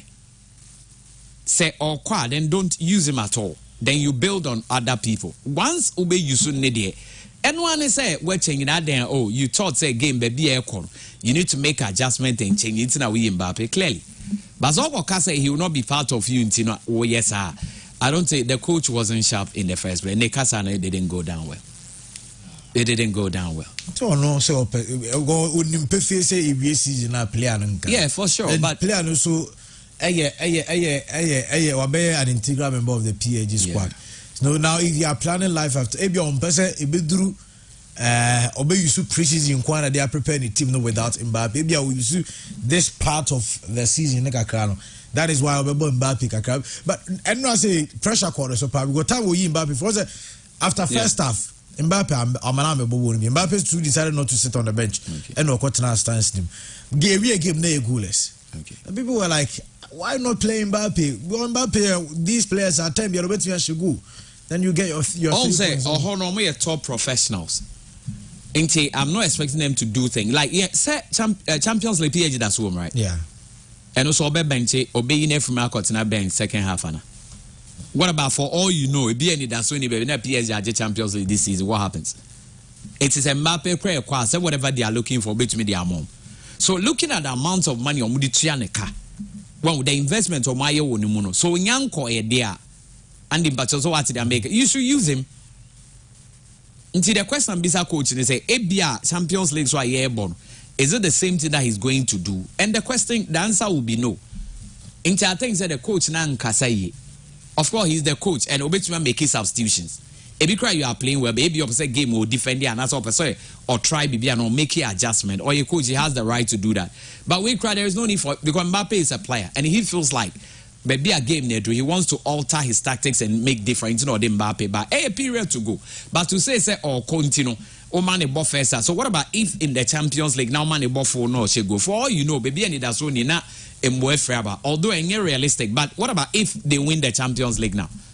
Since it's a wabwa coach you come also win your stakes no qua it's still going to help. It's a pesa be also PSG for no hard journey. So mudi be D na mo montiase. They no only dim. Unza na montiase ma ye tri bo ma e free ho your team Messi na so e mo and also call me your team na egu omo ha adwene. But I don't want them to create that way. Player and also be quite links at why you obey. With or without Mbappe, PSG can still strike because they still have money to want to shop. So they can also bring in players and play. That's I don't move far Dembele. Sane TSO hostel. I think so be some that's what I think the code did one Kasai. Wrong at that for and I'm saying Yaubina or the Casa. Mbappe is a very good player. And he just say all but Spain. What's that? By Muslim Ganjam says, I have no start take a Munyabutre. Yes. Na Tima who Ronaldinho, who Messi, who Johan Cruyff, no Ronaldo Senior, Unju Van Mbappe, me when I'm saying, hey, that's a Madrid for the Monca. Or Barney, Manchester Derby. Yeah, numbers. No, Christian has done justice to it. Me here, only cry with the numbers. Also, City rest on better leg now to also 4, and they'll be the first team to do that in England. And City has a leg in 9 mewa. It is almost we are no magic 10. No, almost have teams no magic leg in double figures. Arsenal 13, Liverpool 19. And Manchester themselves 20. It's now almost add 10. It's not almost a double figure. Into this season, leg, is very, very important. So Mutumedia, I think they are breaking and setting new records. But we 18 games unbeaten in all competition. When we need 16, I draw 2. And do you think Manchester United need the team to break them? United with problems. Say United 8 has no money problems. A year derby, no beat me cause upset. But this is a United team. They themselves are struggling. And then what Etihad home. I know that the last 35 games will be unsure. Moment we need 30, I draw 5. And at this derby crown, the last 6 no, or we need 5 no more lose 1. So what it means that this derby no a win ever. It I say win and I say lose. Until I feel like I better call the same line. Banda Kevin De Bruyne money at the Abano. Empire. Game Empire. Manchester so ta lose because this season come lose 10 matches in the league, which is about 1990. Man City but United can concede so many goals in the first half. Well, I think for normal consider 3 in the first half. Maybe a game ne a program maybe a good team. Okay. On Manchester United, I did a story on Fabregas and Roca say Manchester United under Ole Gunnar Solskjaer clearly now who say United will plan. Yeah. And now he doesn't see or say under Ole Gunnar Solskjaer United are different. You know that right from onset Manchester United are defending very well. But this time I say on share them who are about coaches also no be any style of play or percent or build it from the back. That is the reason why he brought in Onana, he brought in Lisandro Martinez, he brought in Casemiro, so beating ISR. But Fabregas on the other side, so United plan be our well, building team from the back, so they be as a team no come back. We need on change, you know, home building from a different, I don't know, from a different angle. Because United problem, they say. So, over this season in the league, trend be the whole for United. And about 90% or more of their games, they follow that trend. 1 to score over 1.5. 1 to win over 1.5. And both teams to score. Etosa. Because Mulusu are 2-1. Ebi are 3-2. One with the amateur 2-1, 3-2. So that trend netako. So for them to score goals, I said you so no opponent is why they the United team match a lot of goals. That is as characterized their season. And the coach will build it from the back, team no so call back, the question I now build it from another angle. Near be a team debate to me. Yes, United answer. I think say Fergie influence too huge. Also, you saw near him say Arsenal as a Wenger deal. Was on him, sir. Name say Manchester as Alex Ferguson there. Into a moving now, who say teams in the struggles are because they built the team around there like a cult. Into Wemono Kono, they've still not found answers as to where they want to go. But Arsenal, the NSA Tetane, Osia de Bebre, Ewo, your friend is as a Wenger Eho. And on no soon Spain, baby or coin near the boom. I think he's finding the formula and he's doing it. But United, there is Omunya answers. They don't know where they are going. They are the most confused team in the world.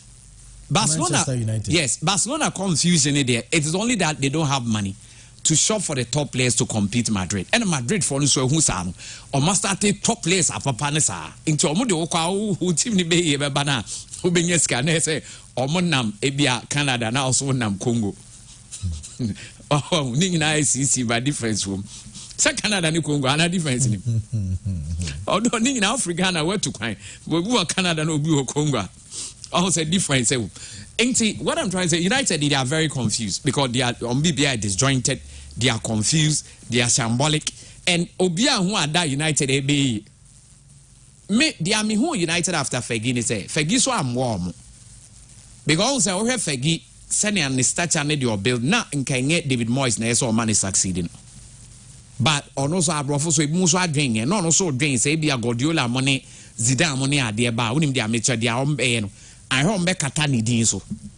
Oni say asenka yemfa say Guardiola ekọ Manchester and Zidane ko ho em and Zidane to me di omo Champions League be 2 or 3 say fege the Champions League ni 2 within that short time na bia Zidane to man make magic age Champions League 2 Ebia Guardiola edge treble nibi no so no de City yes I won't say Fergie no although the respects and everything they had be man but enye hu would say City ade ete na na won me nya adwe nti ono so hu sa na okofo obi onim so ntumi say na be ade be ani din be daw nti be bia Ferguson I think they've not been able to break away from that media me hu ye say Michael Carrick also be interim no say o he ball na United e ball na ball na e koye pa them so mo hu no mo fast our professor and buy so no so metra de ono so metre hwe one with the amateur until United answer they don't see where to go. I think say these teams should understand me.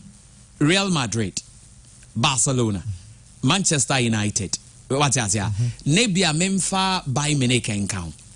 Almost always, so the best coaches in the world to coach them. At least within the top 10 or top 10 grand, he said Dawson. At least the top, the Memphis the top 10, almost always I saw a coach. Like I saw munya coach or what that bracket to manage that team. Meaning so they junior because they are huge. Inti enye coach be an so about. And those things ne count it. Into Real Madrid coaches or mofa. The Don Carlo Ancelotti, who can top 5 room. City say Guardiola top 5 for Beum.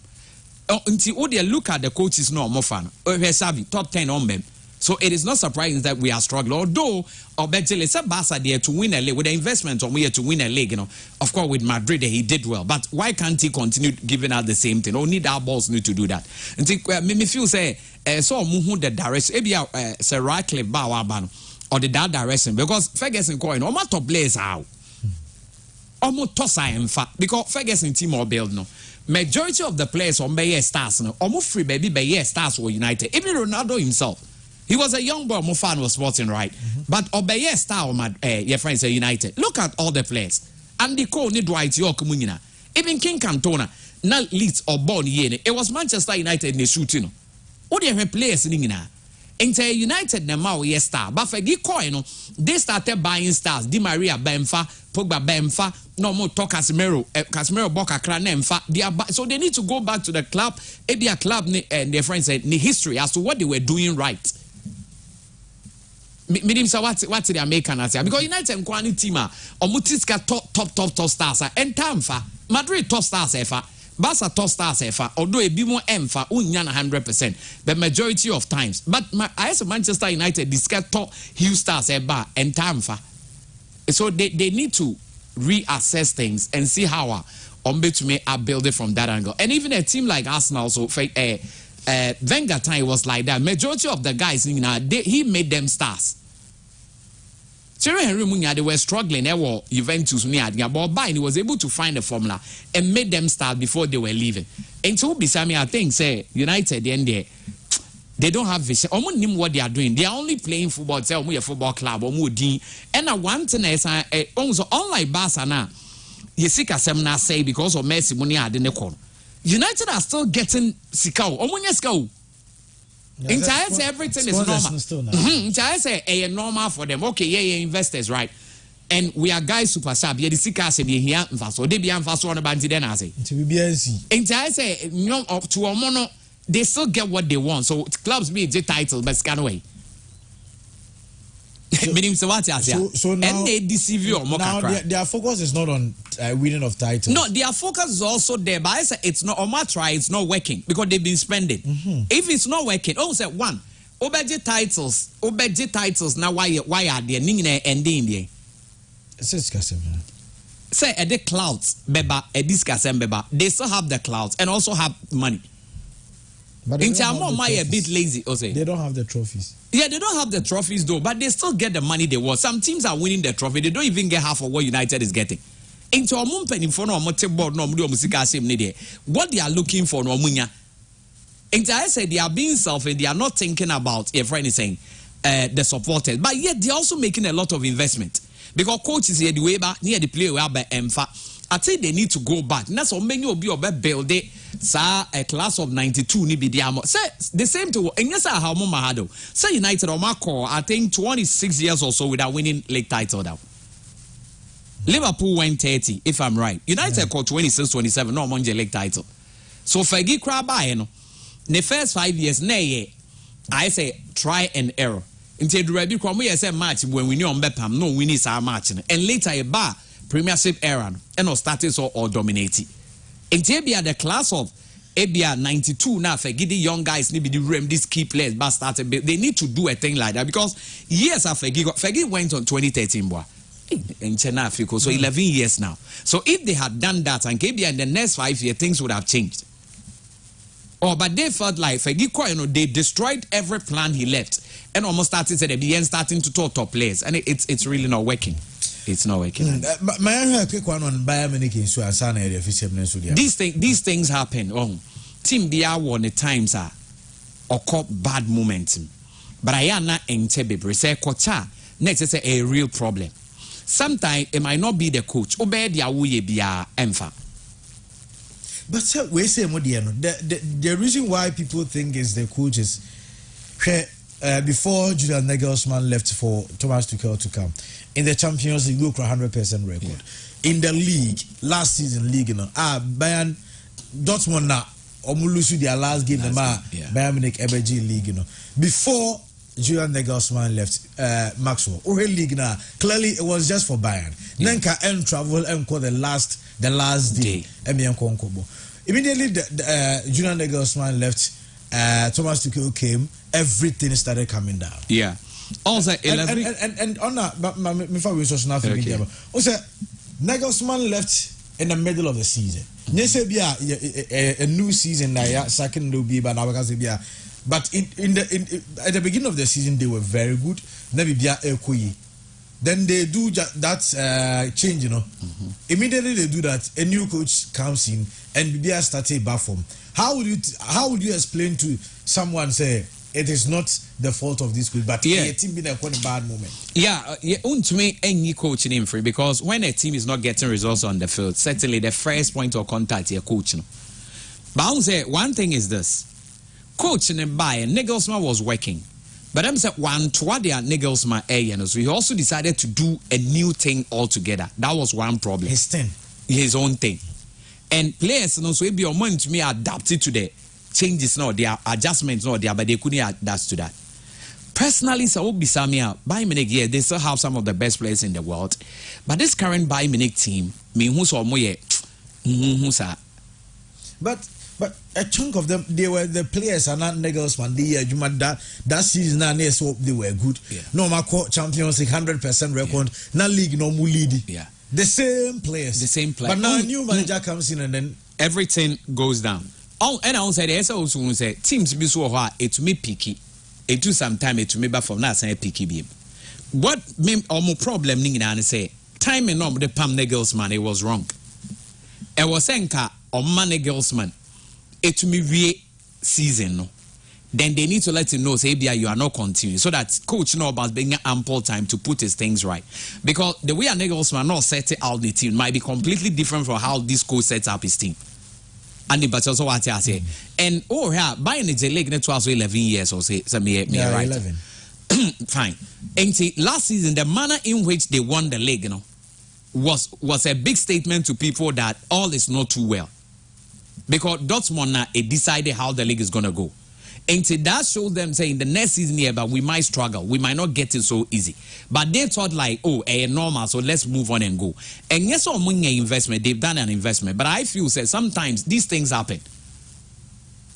Sometimes if Madrid money big teams near there, these things are torn. And it be so a time for Leverkusen and also your friend saying Xabi Alonso to also get his name into the map as far as coaching is also concerned. Because over here, even Leverkusen team now, Tapsoba, Ta, and Kosonu. These are not players. I'll say or even Yeba Nations Cup Nigeria players, striker Ibaya or Sanako also were proud. There's another Nigerian, be a friend tell us wine. He was scoring all the goals. In the time we were here, Barnaba.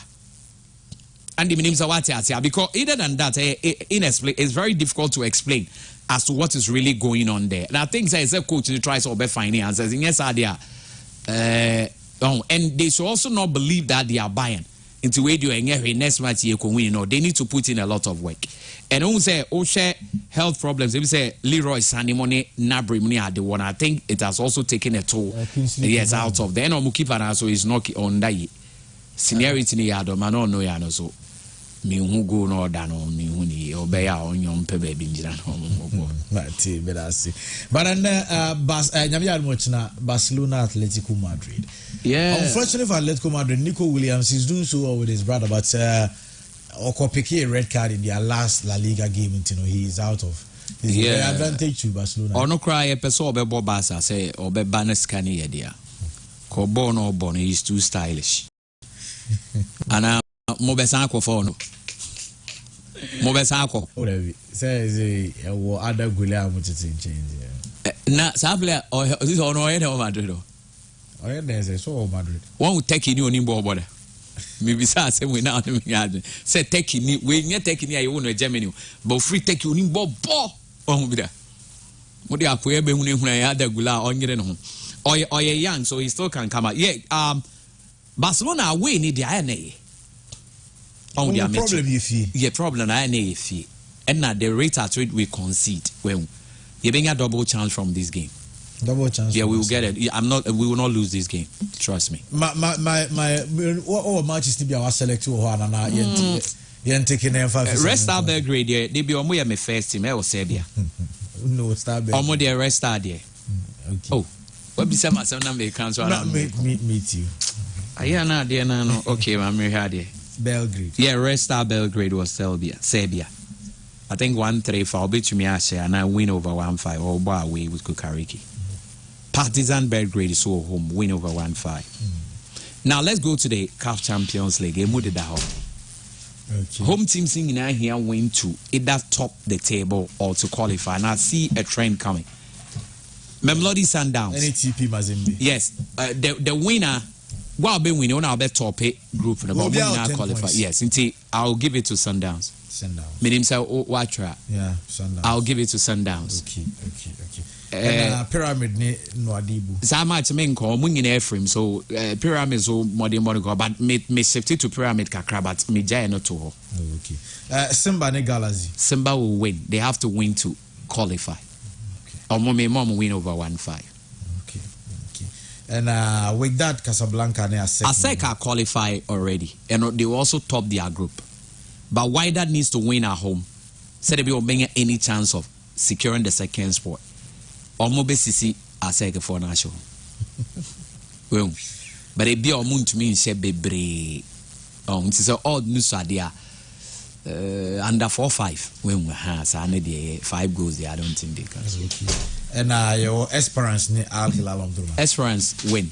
They need a win badly to either top the table or at least Esperance. And now say Sudan for now so Omoko or Moamo brothers no was through and I am almost struggle.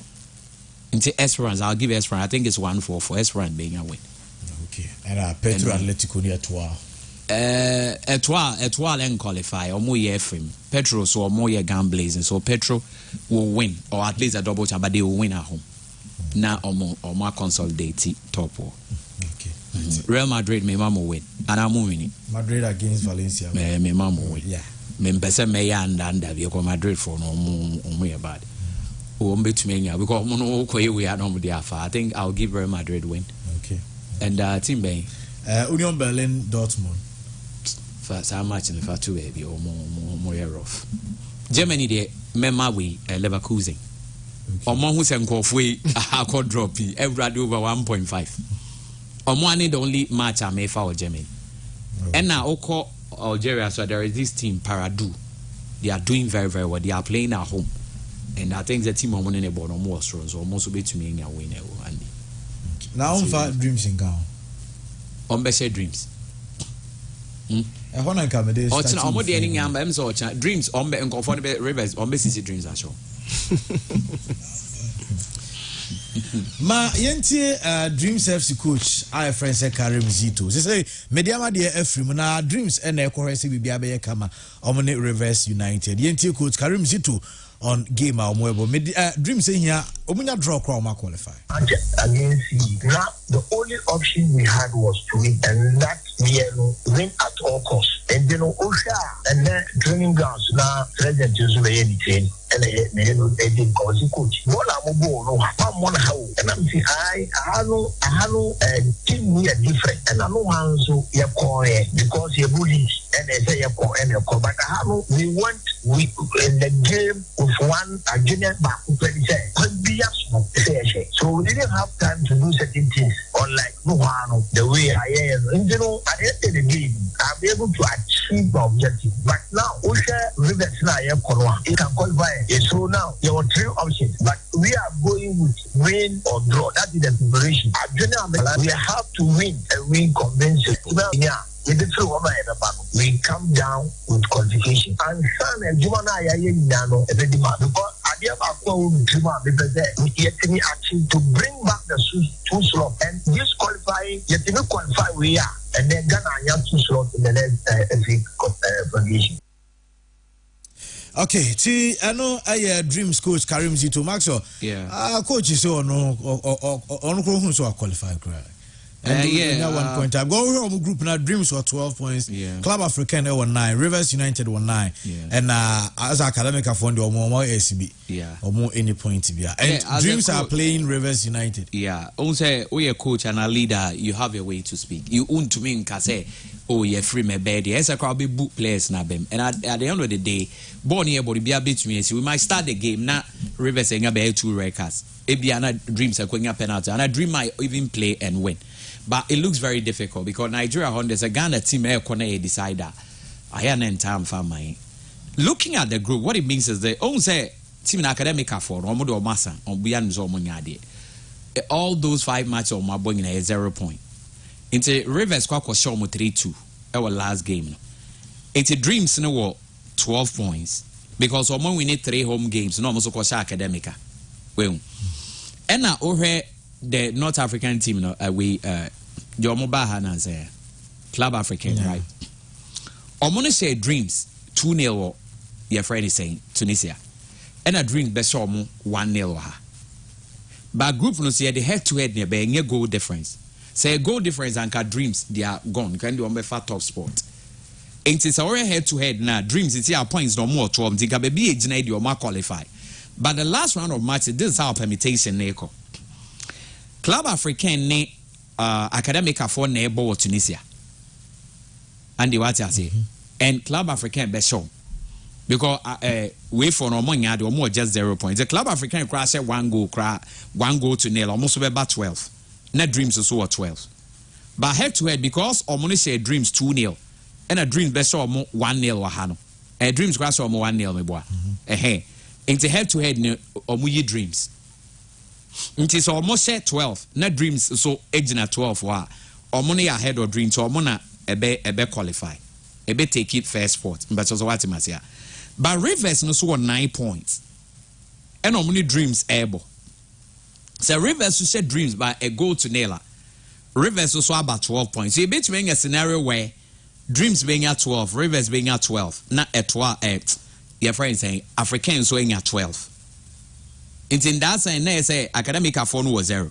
It's in a year or 12, but because you did head to head na Dreams head to head we are beaten already.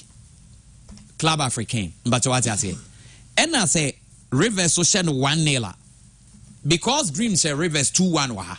Into also I send 1 until Rivers also be beat Dreams. So Dreams will not qualify for maybe third.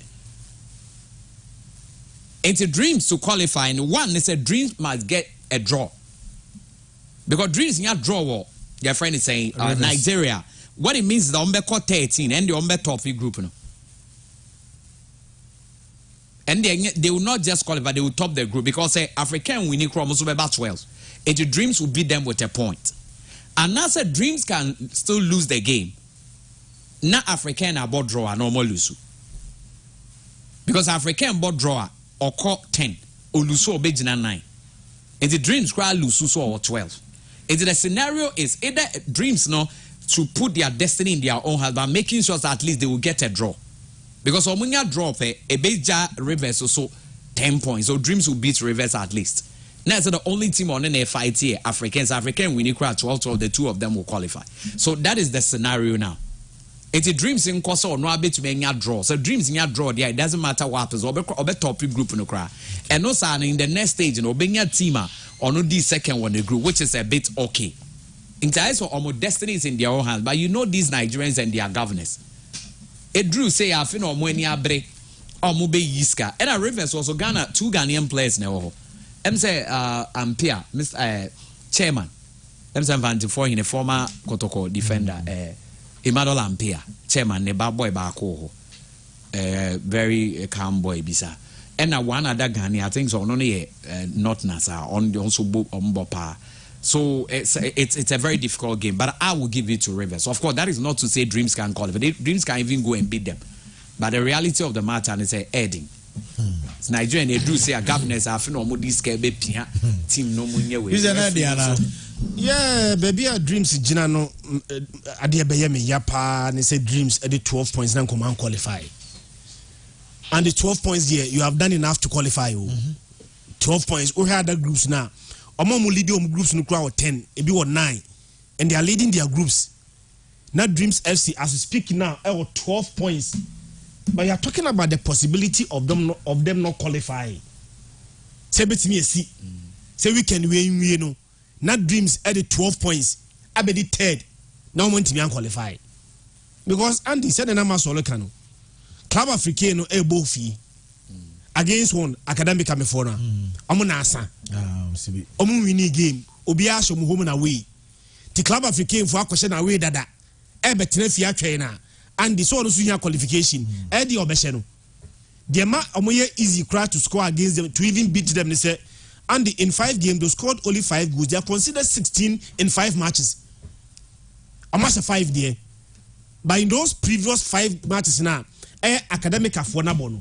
And they have considered 16 goals. And a Club African for Trefi, actually such a weak opponent, you know, Andy Obesheno. So Oshana Club African for Ekosei, they are going to 12 points. Only Dreams are the same number of points, but better head to head.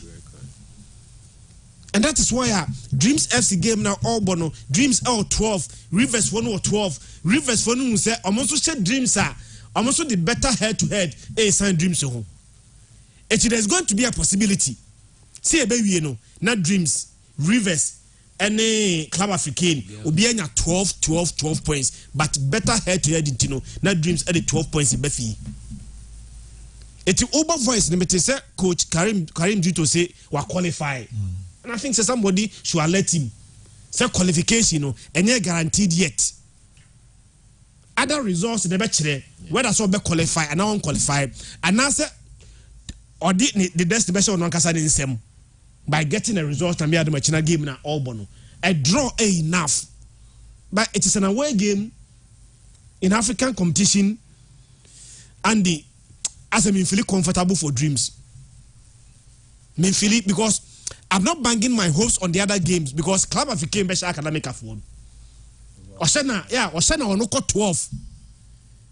Dreams FC 4 getting a point from Sahara Rivers 4 no is critical for them to qualify. When you're 1 point enough, when you win Gradia, hallelujah. But that is what 1 point so be 1 point when you're 1 point about topic. Now we 4 win on number 12 Wakao. Now Rivers for number 10 because we're not draw against them. Rivers for back at 10 points. But I don't know why I'm feeling very uncomfortable for Dreams. Say Rivers furnish Dreams or Nigeria. It's not too difficult for them. Say the number so kind of machination ni sani mane manunti. Dreams has for very, very, very careful. Men from find show mutrim say so far there all of us artists said they've done so well. On my yard there, but you say you must need yaketia. The way you chino na want me and qualifying free group stage no more.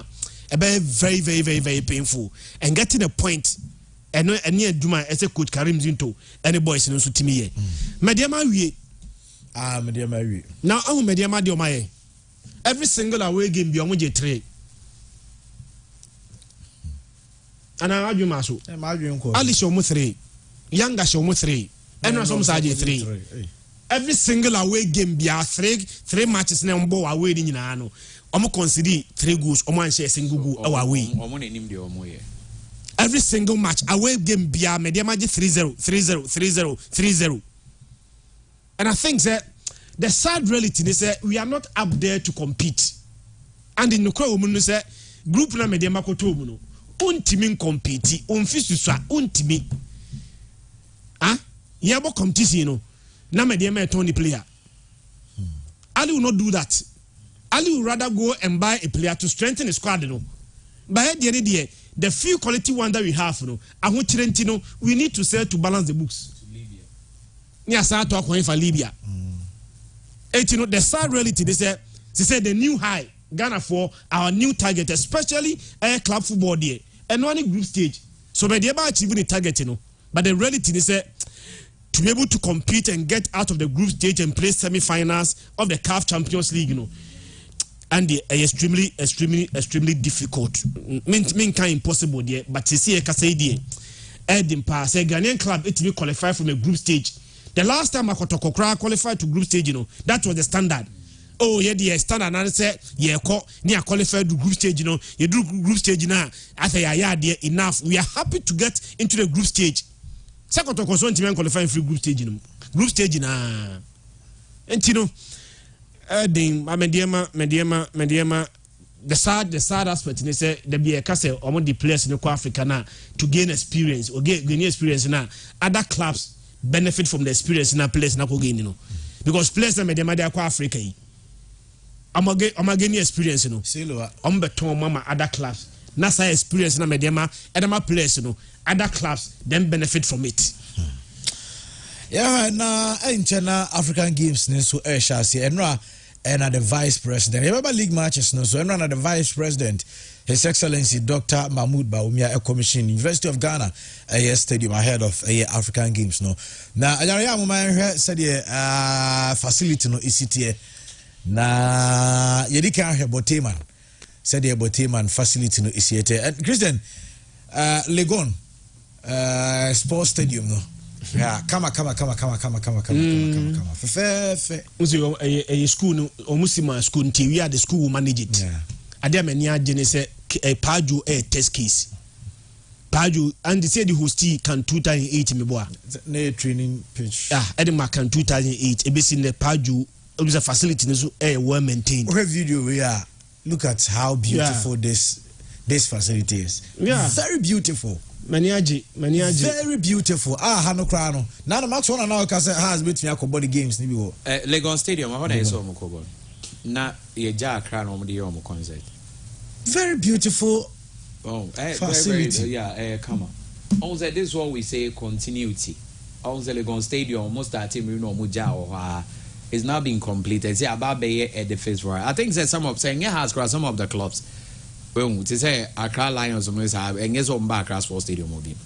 That's Accra Sports Stadium. There is a national team. They be a man or say Black Stars. They are any a one is here. You see load no year free. So it's a nice day. We are. Feel Christian, but Adebakwa me say we should start moving towards building stadiums. Ayakataso. Sir. It we know unze ese enya projection.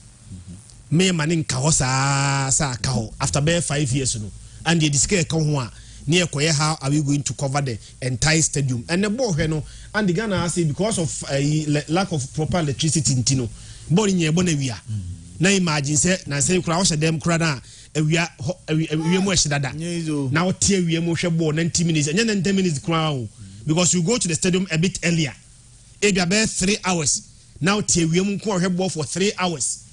What I say? So let's begin to shift away from CAC Stadium one. Yen Qatar so now open to sunlight. Apart from sunlight, when rainy season so ba. Near Bobo now to park so we bonin so boa. Untin so konin so bo. What I say? But I think say the facility, the government omoye facility no, and the omuhia basubo omaya ade.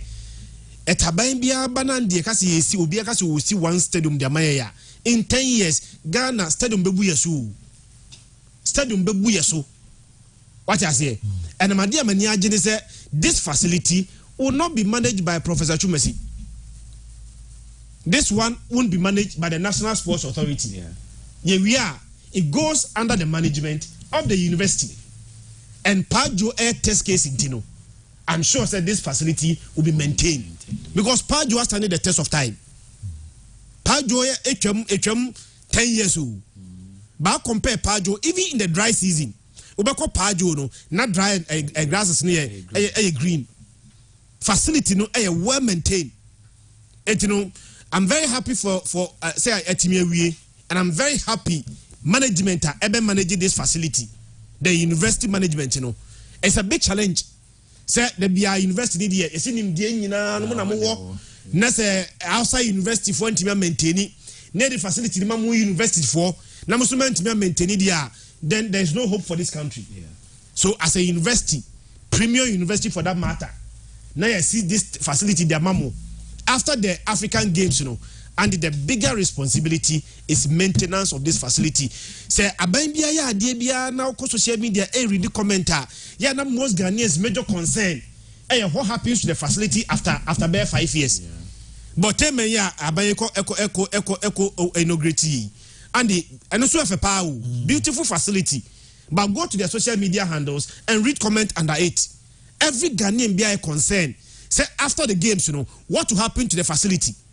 Yeah, we game now 5 years time. Go there and then you'll be disappointed. Why sada? You'll be extremely disappointed. Sa dia do Mexico ye pa now with time. Now they say as no one shows concern. There be a Ghana Fonso Kasana. They are not speaking from a vacuum, they are speaking from experiences. Because ye tamale. Ye hu Sipon, ye hu Accra Sports Stadium, ye hu even the Kumasi Sports Stadium wa. Ye say ya yet bear 3 renovations at the Kumasi Sports Stadium. There be a the state of the facility. And then major concern of a Ghanaian is our maintenance culture. No, Ubia Ghana Fona, I don't know see after 5 years, but had any say no passa afino. It will not even fit for the purpose. TSC. So the university near the bigger responsibility they say, how are you going to maintain it? And for the university, Andy, I trust them because when they Pajo okay. Pajo after almost 15 years, you see Pajo and say, Bako Pajo no na facility no well maintained. So a bigger challenge say can UST maintain Pajo Andy almost and maintaining the stadium next year. Max. Yeah, I think say very beautiful, but I will say every university behind heavy. And I don't mean imagine. Yeah. Pajo must be upgraded to a stadium. Say at least a weight capacity near say 10,000. So if a 5,000 or even 4,000, they need to get a stadium. Now a well equipped with latest modern Titan tracks and it's because sports and it is part of the education curricula.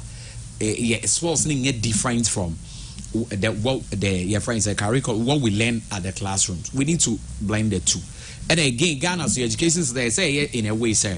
And it's a school and I'll be paying us and I'll be to me at work. You should always swing the idea, but to be paying no one said this is the area you are going. So I see it to me incorporating sports into it. Because honey, on say about athletics and other games that most often you athletes from the schools, the universities and everything. Okay, Val say they are very good in sports, tech, air strong. Lego on themselves, no one said I had their sport. But because of this facility, I think from now they will come up. So almost all the Cape will say the Cape Stadium is there for them. Because you can just go and because for now nobody is even used to be to that point. But I think they say KNUS is swinging. It's a good edifice near here. So let's see how to make. But I think under the university for one way in there. Maintaining. Well, there will be a concern maintenance of under investing for maintain because Enkoba say also be surprised to me say na small cans are buying for scam my onyeska into no say partner but we need I think they will have their own way on bet me and we crowd the students crowd will even pay for maintenance. I said there is cost throughout the fees on bet me so it will be maintained and I'm sure say it's a good thing, and I think yes, the government has done very well. Okay. Also, me say me come on and can make us all African girls or influence because ni would your more. But no knowing is no most of plans be any. I think the edifice or more put it up together because yes, say also and once I will J tournaments or be you need to get a certain standard to be fit tournaments in the area. Instead of America and Quebec and Ghana, yes, I'm pray AFCON DBM. It is in the next 10 years, we might also build stadiums. Said we kata so go the Cote d'Ivoire stadiums now no so be who here the head nice John Key stadiums ma befa league matches no ento aso na hwesiri sie tenno Kumasi Asante Kodoko at the Baba Yara Sports Stadium ehye eka baako ema Bibiani Good Stars entimi ante Abrante friends Peter Aminu enenya the only goal in the game. But before the game, coach Prosper Nate Ogun Eddie Kai Eddie Simwe Ed to Kotoko players no enim ansa and Omoko Parkers we in the dressing room and somewhere coach Prosper Nate Ogun catch Kotoko players ni. Pablo, the greatest. Pablo, guys, it starts now. I told you 2 things during the video session. Be hungry and angry today for victory. We understand that. We the Kumasi Asante Kotoko, we understand that. They are coming in from all angles. but let us prove to them that they are not our level. Let us prove to them that they are not our level. Let's take the game to them. If we don't have the ball, let's press them. If we have the ball, let's press them with the ball. Out this way.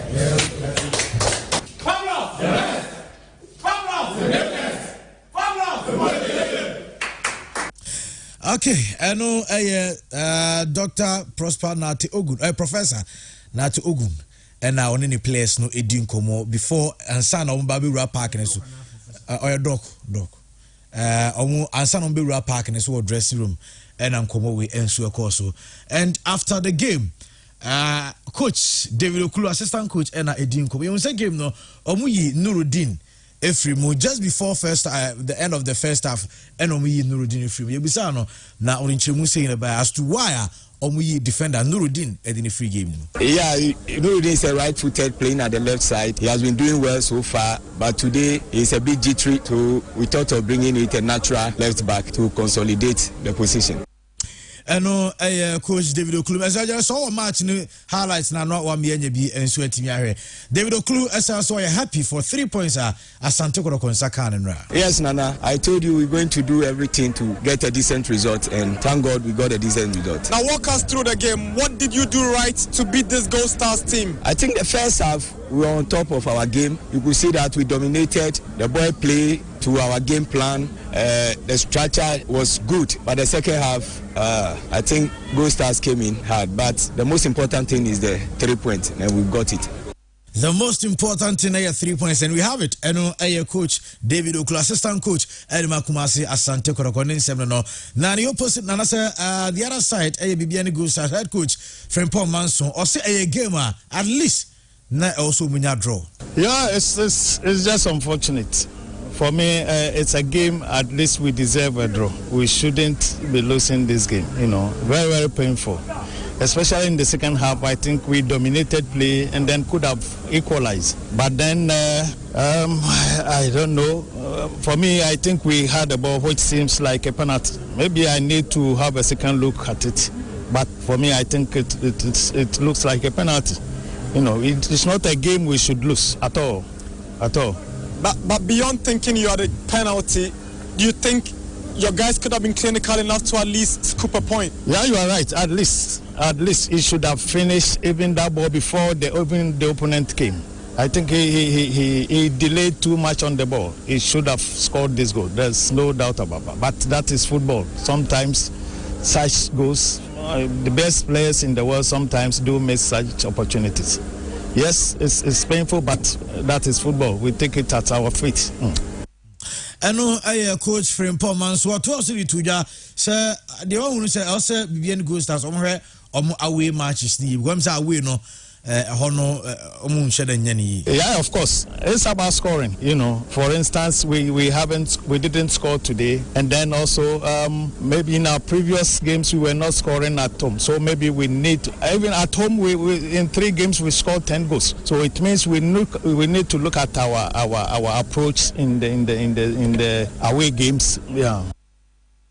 I know coach Frimpong Manson and I can understand everybody other games no Christian Max Omenre and Asante Kodoko getting the win at home against Bibiani Gold Stars. Well, Andy, a game where Nendu Kazenke ended 1-0. To over 2.5 Nesenke 2. And game because of a game Libya. Another goal. Around your friend Mukwala share 8 goals in the Premier League, 6 were away. Kumasi Sports Stadium is not scoring. Against even Tanobo Fwakwa, our ball 2 goals. Nesenko ball hat trick. Mukwala Benya chances 5 and Obesha Baku no at 2-4 at Wogu. And then Kotoko 1-0 up in the second half. No, I think so one ball bia Nesenko square Edema the on-rushing other Kotoko player. He decided to take the game on and a ball shot Mago Gipetimi save. And also square Watara. The player was just approaching. Upia board the mana, Upia board the Watara. Watara just tapping because the goalkeeper was already beaten. Samuel Gipano, what me committing away. Wafa first pool, board the second polar. Kotoko scored the second goal. Game done. And consistently, Kotoko created chances and they were missing them. And especially Mukwala and the worst culprit on the day. But a brand a friend of a Prince Owusu now a for striker. No. yeah a for striker goal star for striker so second half yeah chance nyamianum no kure ni yese kotoko for kura de na wi senra game no na kotoko for ADS scouter kanini nkomotwam because there were two gifts Osa kotoko change left back the natural left back by Romokano. Nuruddin if you ma John Tedeku omo fa ni free ayi by and what the ball what the ball ni chair no more like a gift no the chair no ya square boy ya ma ya pass boy player no J ball ni free John Tedeku nsem no abombadia pia boy ato anim only goalkeeper the first touch was like a shot as a Lukaku kind of a first touch. Send the first touch. Then na keeper na be save football. Another one, me and you, just clear opportunity. Na Pierre only team nearby, but one can squad. We were Praga crying. And na Pierre McCarthy, on my last game, no, we share 3-1. And Pierre McCarthy scored the second goal. But I'm not putting on that. Would you want to say where Pierre McCarthy ball? And round Pierre McCarthy bar ball no. As a nakotoko, omu penny kotoko kwachiri. Because Kumasi boy appear marketing mini quality. Omu kotoko be jina omu ankasa boss na. Omu nya free kick bi. Ayi for nya free kick bi. Go stars nya free kick bi. The commentator says appear marketing jina board mo a we equalizer. But now they appear marketing at na bench. For reasons I don't know, Abia no nya fit. That is why I can why very measured because Abia na appear marketing kwa nya fit abra nya away. But so you fit to be on the bench. I bet him about game no be there. Then you should have started Pierre McCarthy at some point in time. Because players they now a boss central midfield the man a ghost as in no one and the quality do Pierre McCarthy. But now Pierre McCarthy at the bench. Especially knowing very well was Kotoko Mese, Irish or Lamte, 50 there, thank Wafa. No Lamte, so you dominate midfield, you know, a Pierre McCarthy game. Now them Pierre McCarthy at Tranche. Time of day Pierre McCarthy Krabebu Krano. Near over about 70 minutes. I can bet the last 20 minutes and I did one of your best players ever in the game. Eventually now too late.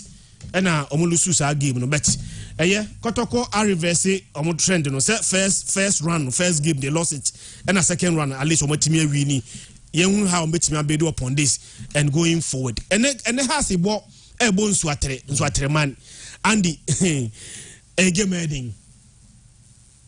Yan kano krenchire has folk no mon prepare fanko into this game. The ma game here the number 1 e so atreman coach Maso Kunadu has intention. Has intention. Me kai say as a has a 1. This year league na e so atreman first run no has so 1-0 and okura no so atreman for the red card. But omudi red card no yan cancel say na as a dika 1 dada. But omudi red card ni wie no ball and so atreman has boy no. So he say game ni bia Andy omo has papa. But the here say after 90 minutes, House of Folk won that game. Now, House of Folk, you started second round, first game, amazing performance. I'm going to say R2 3-0. Andy, Hamza Isa, Meboa. Yeah, Hamza Isa. About 2 goals. Now, I'm saying a man with proper attention, Hamza Isa, no. Because some of Ghana Premier League goalkeeper now, they only there 9 goals. Hamza Isa has 8 goals. Yeah, only Mukwala you know the same number of goals. 8. 8 or 8 goals. I think say Diana Stars player don't 9 goals. And I'm more 8 goals. 8 goals and one of them I branch friend Hamza Isa. And so when Hamza Isa na Linda in Tangi any Di Maria no crosses any criteria assess in mana has a folk any finisher. In the past, the House of Folk say they will create all the opportunities, all the chances, but they were not taking those chances. Obo Hamza is Sisi. Yeah, Sisi no. And at least you say they are now taking their chances. They have a striker. Ebia young season, no. Now Otimia Momube 12 or 13 goals. That is the hallmark of a good striker. And a goals now Hamza is so channel and the quality goals. How many RT, just go back and watch the first goal. Quality goal and omutimi share but the game near the ma has folk akra ne say medical akama so crowd factor no bandi onim say inso atreman abo 8 games ofie so mo nebo home abo 8 games ofie 8 games no abo ofie no Andy ama consider only 1 goal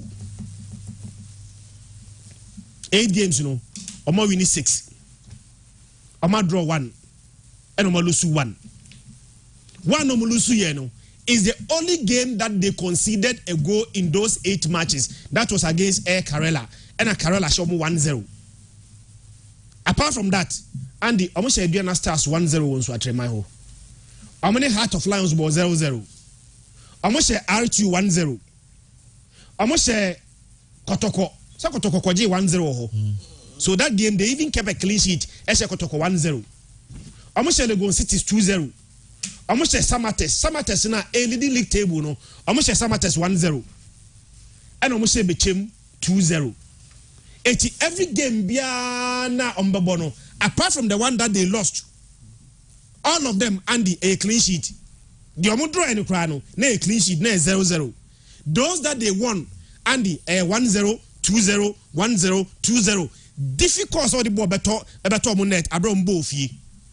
That is why the bigger responsibility is Hamza Issa, any season lead the attack, Linda Intangi, any Salif Di Maria. Should be up there, create the chances so that you take those because it's very difficult to get chances against them. Has first game, they say we are Mobi Osasibi. Mobi inti me sure say no Osasibi be return. Into Osasibi any Kofi Abesima nebo center back na Dennis Kosa ebo left back no. So show game no so only one game pen on mobile fear and the almost 20 minutes go. 2 games. They will lose to Karela and lose 1-0 no. And Omone Heart of Lions on ball 0-0 no. So 2 games per no mabo fear Omon Timianche, which means that they score goals abroad bofi. So defensively, whilst we are taxing House of Folk say attackers no, and goal no, defensively no, House of Folk must also work as a unit to prevent them from scoring. Because we Ghana Premier League table now, we go Kim for now, and they say more machine 9 and the no. But there's another player who see a kind Edema in Swatremaya, and they will know 6 goals. 6 goals no washe. And for a player who 6 goals there, if you are playing against them, striker as 8. They have a striker, or no say as 6. The difference is not that big. And Abraham Swatremaya able fino. May share has to folk away. On say R2 tries the water down has to folk performance no. Says as a one year training. Yemfahu has to focus on trade, on training now, and that's a problem. But a bigger test since the started second round, no, has news to remind Abraham has to put air ball away. Has 80 minute win in this game there. They will say that the more revival no real. Maxwell, Kotoko Enra with their 3 points if ye and they heard the other games. Fabulous. Omon to me share goals be break. Especially with ye. Unzerana make say they will win, but they won't or more in shape break. One factor, Chris and Akase, Mokwala being the main man to get a goal, so on share goals no fear, but quite away or say. But on the leg, and so I say, who puts it at home and their way together to get your points. It is our record of the last 5 matches in the league. I think if I stand to be corrected, the last 5 final, Omulusu to Dreams by a goal to 0. From there on, all the 4 games of Mabo Fiang, when we need 1-0, 1-0, 1-0, 1-0. Almost Mediama 1-0. I think almost Chelsea 1-0.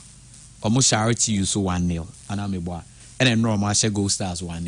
And they got the last 5 matches in the league, scoreline I 1-1-1. Or we need 4. And or lose 1. And so now know they are going to win. One reason the market of win here. On say Tuesday game the President Cup near Barcelona. A huge event. It's not so in your bibia and they be wet the appetite. Net me a chinko for the aba. I hope you understand the point. So I know say they will say in as much as say omo leg, beat me with it again. Omo lose to Karela in the FA Cup, and omo call Lions go lose here. So coming home no, neng I don't bear some lose so against a team. On to me winning away match. It was always going to be very difficult. And men so. Team be a former coach Ekutabia de Baha, I mean, said Anjo Mundi. Because former coaches no Musia Kotokwa, or Moon to mean try Vibe Bracer. Of course, myself no do na Wabe no crying a fatigue, a dominance on Kotoko like that. I am time for. So I think the good thing is that they won. And I think say it was all good. They also kept a clean sheet, and Amebwa. So I think it's good they won, which I was not expecting anything different. But I think your coach is no more casa they are one way, and that is wrong. Yes. It's hard for a Ghanaian coach to admit, say, okay, we played our out, but I think our opponents played better. Looking at how they play, looking at the subsidy, the coach, I think the coach had it right, and it is difficult for them to say that. Yeah, from Kasabe Bibia, chance and Beato, so in your penalty, Bina. I think also I now, crowd saying yes, you'll say, but often one young correct say, but we'll say, let me say, your coach is no, on the amateur. De Biana, de Bia more scapegoat, and now wait chance being a wine in tia. And so, born a year boss, and I also Chris Charles say, Haaland, on our say chances var. Consider the boy now, all colleague be a strikers now, or Musha goes no. Majority of the one say to come on a best shoot more. And a conversion rate in Ankasano said deep on boss shot base at 10 all and the every mile while being a 4 crabby room now the near high. Sometimes they are 3 near the. In that things their coaches know a drew baby on their mature. I will say or more nyabo check a cry. Because if you also coach be a Lusuvia, we are there or beckon some the come up, Bobby Reno, or be her Chris or be Jabby be at was your say, on your penalty me. Nothing or quack or heck. I don't know. Over her crib, they throw it. Now we any day. Until they show us, I think they give a very good account of themselves. But I know it's a game now. It was not going to be easy for them because Kotoko will surely want to make amends. But I think Kotoko, Justice Blake for me is the most important player in Kotoko, and Lamte is the face or the star of the team. What am I adding? Well, because Blake had a very good game. Blake. Matches are born in their one born. Correct or win percentage. More or less, no, yeah, indispensable with the team. So for me, he's the most important player. But Lamte is the star of the team, also the face of the team. Meaning, Sawati America, because how could I want to set up? And I think Blake, it's a Blake, Jinem Noka can one, and Yoma to me koi. And then round so coach, I told him yes. You can't tell me say Lamte anyone to win a game. No. Because you have so many other players on the bench. It's also an opportunity for certain player. And say Lamte, yeah, there. Blame more, yeah, there. We give credit to the coach. So when they are not there, so to me performing that magic. I hope you understand the point I'm making. And I think say I'm very happy they won. I know they were going to win. And on the end fan tour. Then so I tell my form today. I'm on best phobia. Hey, I'm so hard dream. All there has a new master tape kick a cracker. In your map pick, it will share. We won't say there are goal difference or more +4, and that is good. I think Kotokobe also +3 if I'm right, because has I said 16 goals, normal consider 12. So Osha Utumu say Yekakra. Only said the last 4 games has our ball league in Obianjo. Bechem J 1-0, Olympics goalless, Nations 1-1, and RTU J say 3. New coach. New coach, no 1 game no. And that's what I say. But what the Cowboys 3 matches and 4 matches. Yeah. The Cowboys in coach you about 1. Say we 1-0, we 0-0, we 1-1. And we say no coach 3-0. And I'm the 1-0 goalless in there. Any 1-1 and on the boy. And on the boy. 3-0 to Arwaba. Hey, back correct park no. Park na. 1-1-0-0 no not her park no me and full 3-0. Do I catch them for say team be obesi across for say the obege 3. When who mobile dey? Go ga be business na dem dey across for stadium no ban so train mo be boss. Ho na ya asem. All the house and say ade ba kwa na home say baby na mo ye training we. Any baby na mo ball na ya na emfa because mo ye training wo e bia world class pitch so. No ma akobo e bia your friends say 3rd class pitch, and also was something that was but on a more serious note, I think say Omako 4 games unbeaten no a good thing. It means that they are strong. And again, those 4 games Omako consider just 1 goal, and the Nations nation Mombo 1-1. And the house last 3 games in Ukraine Omun consider goals, and that is also a good thing. It is Strategic cannot score more against us, and at the last 3 games as Strategic has our boy now has a show more. 1-0 1-0 Accra and another 2-1 Accra. It is Strategic they are yet to beat House of Oak. Oh, they are mature. Okay. My only problem say Cisse no one. Oh, no, the darling boss say, "Oh, no, the only boss in Kashala." No, Kashala never so we just saw. She said, "Train on and first go on. I didn't go here." This is a casala. You be on level. Casala will be sale. Tell me, go Buzas or Ena Watara so. I know Watara Bobo or Boma Kotoko. And I'm Mokwala Soko. Until like hearts were formed, that's what I would say. Again, Omon consider goals be brave. And they've also found a way to score. I think the hearts say one goal crying, so I try to win 2 against that. That's what I think. And so what Hearts needs to do is to get a goal. Because I tell myself over here, I think on the last 5 games, no more 4 goals are considered 7, home and away combined. But home, when we are strong, last season Hearts got show more. And I was a Hearts so called Bia. Ayana or Motaya there. And Richard Atta is doing very well because he's keeping some clean sheet and he's keeping goals in the very well. I don't think say Hearts is going to lose this one. Hearts might pull a draw at least to come. Until Mema has double chance. Mema has double chance because 1, they are not conceding, and 2, they are scoring goals. This game now because 2-1 and 3 goals by after all 1-0, 1-0 neighbor. It's a Hearts to mean a goal. I think so Atema will struggle to beat them. But when say teams no ball home, I have almost strength now. And I Isano possibly so between another goal. I think we are not going to Hearts will not lose from Mr. Atema. Mema has a full double chance. Demonstration that Kenya has. Yeah, a lot of factors, especially when.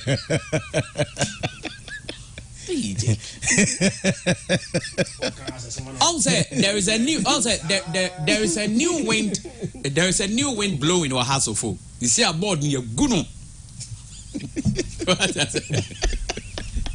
To be uncle Toko be happy.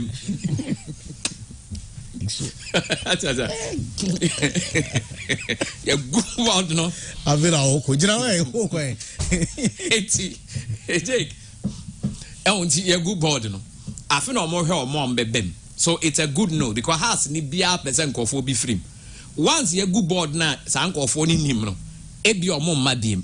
Into a Hearts fans no start to support. The question is that some most of them good board no more good board there. Now since here most supporters more yeden. Or more good board na supporters at nephew at to money and I see them they need to go there in their numbers. We has needed a new coach. New coach aba.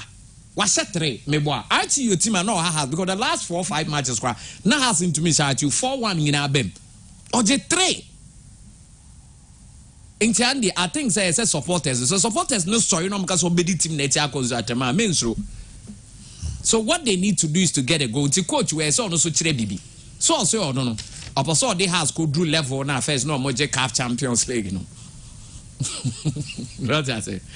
I think say all Hearts people should come together and face that game square. I think Hearts will form they are not considering too many goals. And I don't think they should mind more than 1 or 2 against that. So Hearts in your goal they might get a point. So Mema has double chance. Okay. Yeah. My mefa course nek akra na ye ne tie for so enin komo. And but game say ba so na ye Accra Great Olympics and Heart of Lions e wo Wafa Park and afi nyame ad mo chen so Atreman and Heart of Lagos City se be bo Accra Lions. Samates 1996 any Nations FC. Brekum Chelsea be bo Karela na afi on Monday RTU and bo for Akwata no enso etimi abo.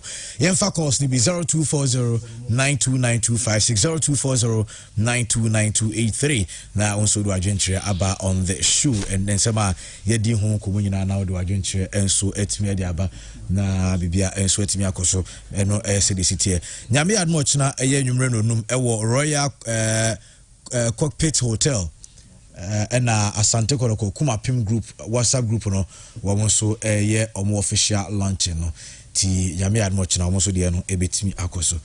Hello. Andy Kasia. Yes, sir. Andy, good morning. Good morning. Now, why are they? Nyanko Padum. Nyanko Fonsi. Andy, Feto, the Protestant Joseph Council.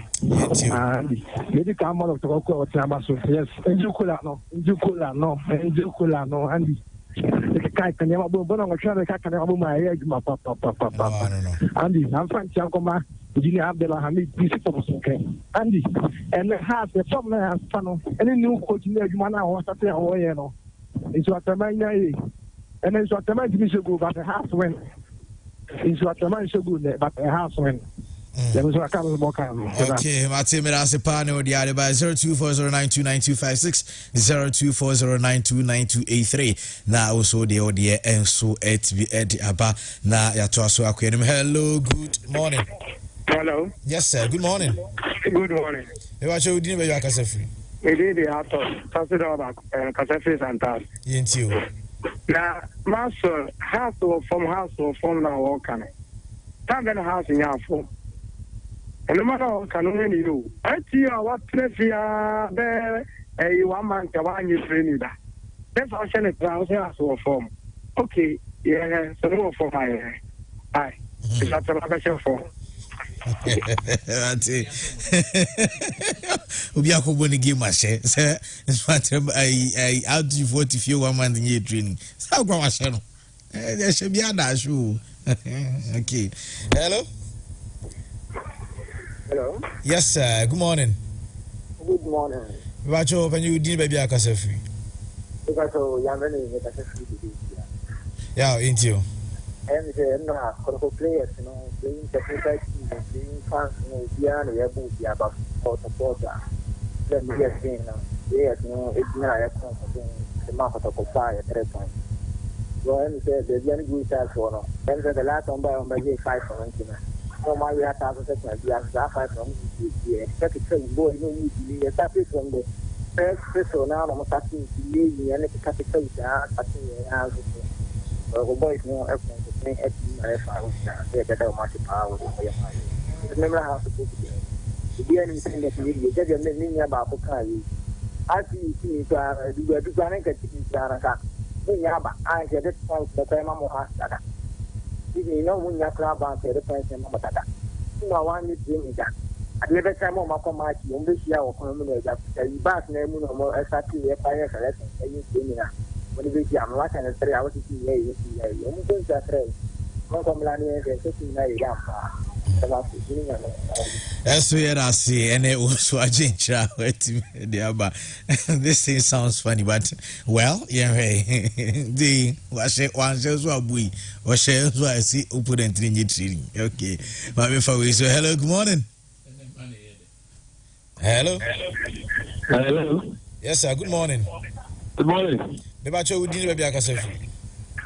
A shine. A sentiment on what you into you. This year, I was a piano per. What you so? Now, I'm working. I go book. Almost sure I'm telling you, dear. Who say, almost from the age of say, almost to you, almost if you are bandy for I'm trying to see I know more. So, I'm about to talk Papa, so I move to cover grandma say house for form. Anything. And Columbia, I didn't know I had clear when I did 3 points. Now, I'm not sure at my. But when the most or more forms are now uniforms, but I tell you, the show man can make us see an idea. Did you know shit? And to a more, you read this year. Oh, you used to not come with the bye.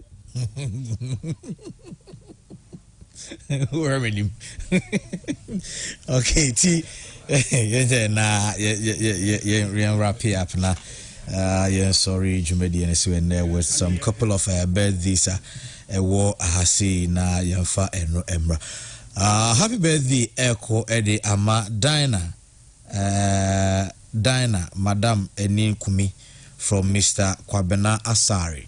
NSC and wish you a happy birthday. T happy birthdays from Ko Emfa Emao.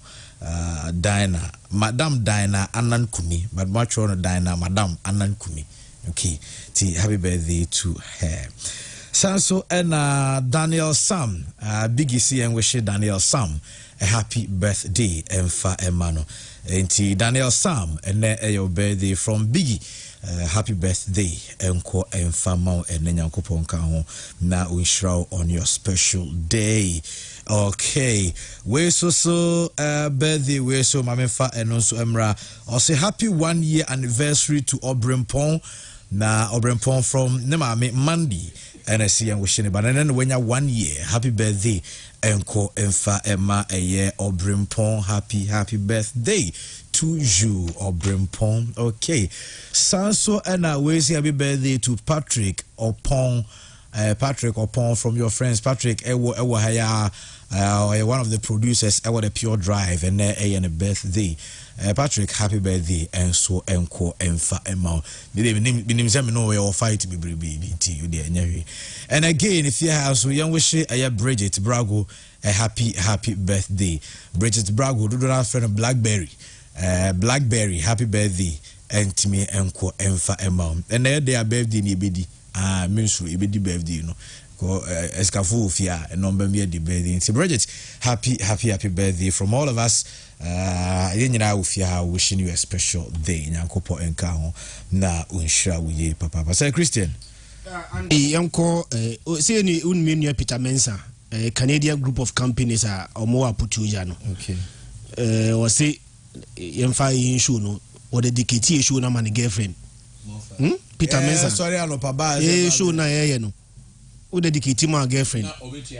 Enti Peter Mensah say a happy birthday in advance to my lovely girlfriend Margaret Abena Kunedu.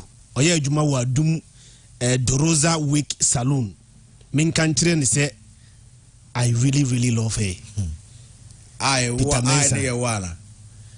in reference to no message or akai or dear mammy no and I make idea my Peter Mensah. Enti Peter say and then a girlfriend birthday. Oya adwuma wa dum was it Doroza Wake Salon wordum. Enti young wishi ne girlfriend no a happy birthday. Message a twatworo and the quote. Tell her I really love her. Peter Mensah. I see young wishi ne girlfriend a happy birthday. Sounds na Brakwami agent. Uba Tonsu High School when you na pedai no and Fred Brakwami and the I know nyebi. And then so Brakwami and so birthday. We see on some for pure sports on Sunni Agro. Every time be abitwani we twam wo ne area ho nyina no na pure sports ana Brakwami enso 80 Brakwami nyaminhirawo na wawodai de akoma so ade nyina de ohwe nyina ukukuo mo ade a wode ato nyankopon anim se wo hwehwe bia no nyame ema onsanka happy birthday to Brakwami nyaminhirawo. Okay, and a special one enso ekodia my lovely queen. Yeka lovely queen my smoke manager. Rama, mama, happy birthday from the entire crew. Lovely queen of Lovely Queen African Supermarket, Columbus, Ohio. We're a big one, a massive one. Mommy, the third one is a birthday. No be dino. Yes, we have heard you. Into your way, I better tonkra. Birthday, no be dino. Yes, you be dinner hasi na say yeah. Mommy, we really love you so much. I really do love you. Happy birthday going out to you from all of us, especially Shibdila. Say we should also birthday Roba be dia ma bibia problem there no. Max, what say? Yeah, my main chat Reverend Felix Kese, Peaceway Global Church. Ochina nyame adma be kwa sorry no past 7 to 9. Na say ye we bibia ne Reverend Apiedu. Ono so CCC. There were your friends are Greek no. Main chat ono so na bibia into me nkoso. Okay, Mr. Felix, there are texting message there. Lovely Queen is asleep. I'm the one listening. Okay, ciao. Sir Freaky. Ewo Nigeria and Odo TV. And I feel Mind FM head of sports. And there's Sir Freaky birthday. Sir Freaky and the trousers. Trousers I can see. I'm saying no. Obeso be do kotoko chairman. To start to share trousers abula and then we there down. O trousers so out to me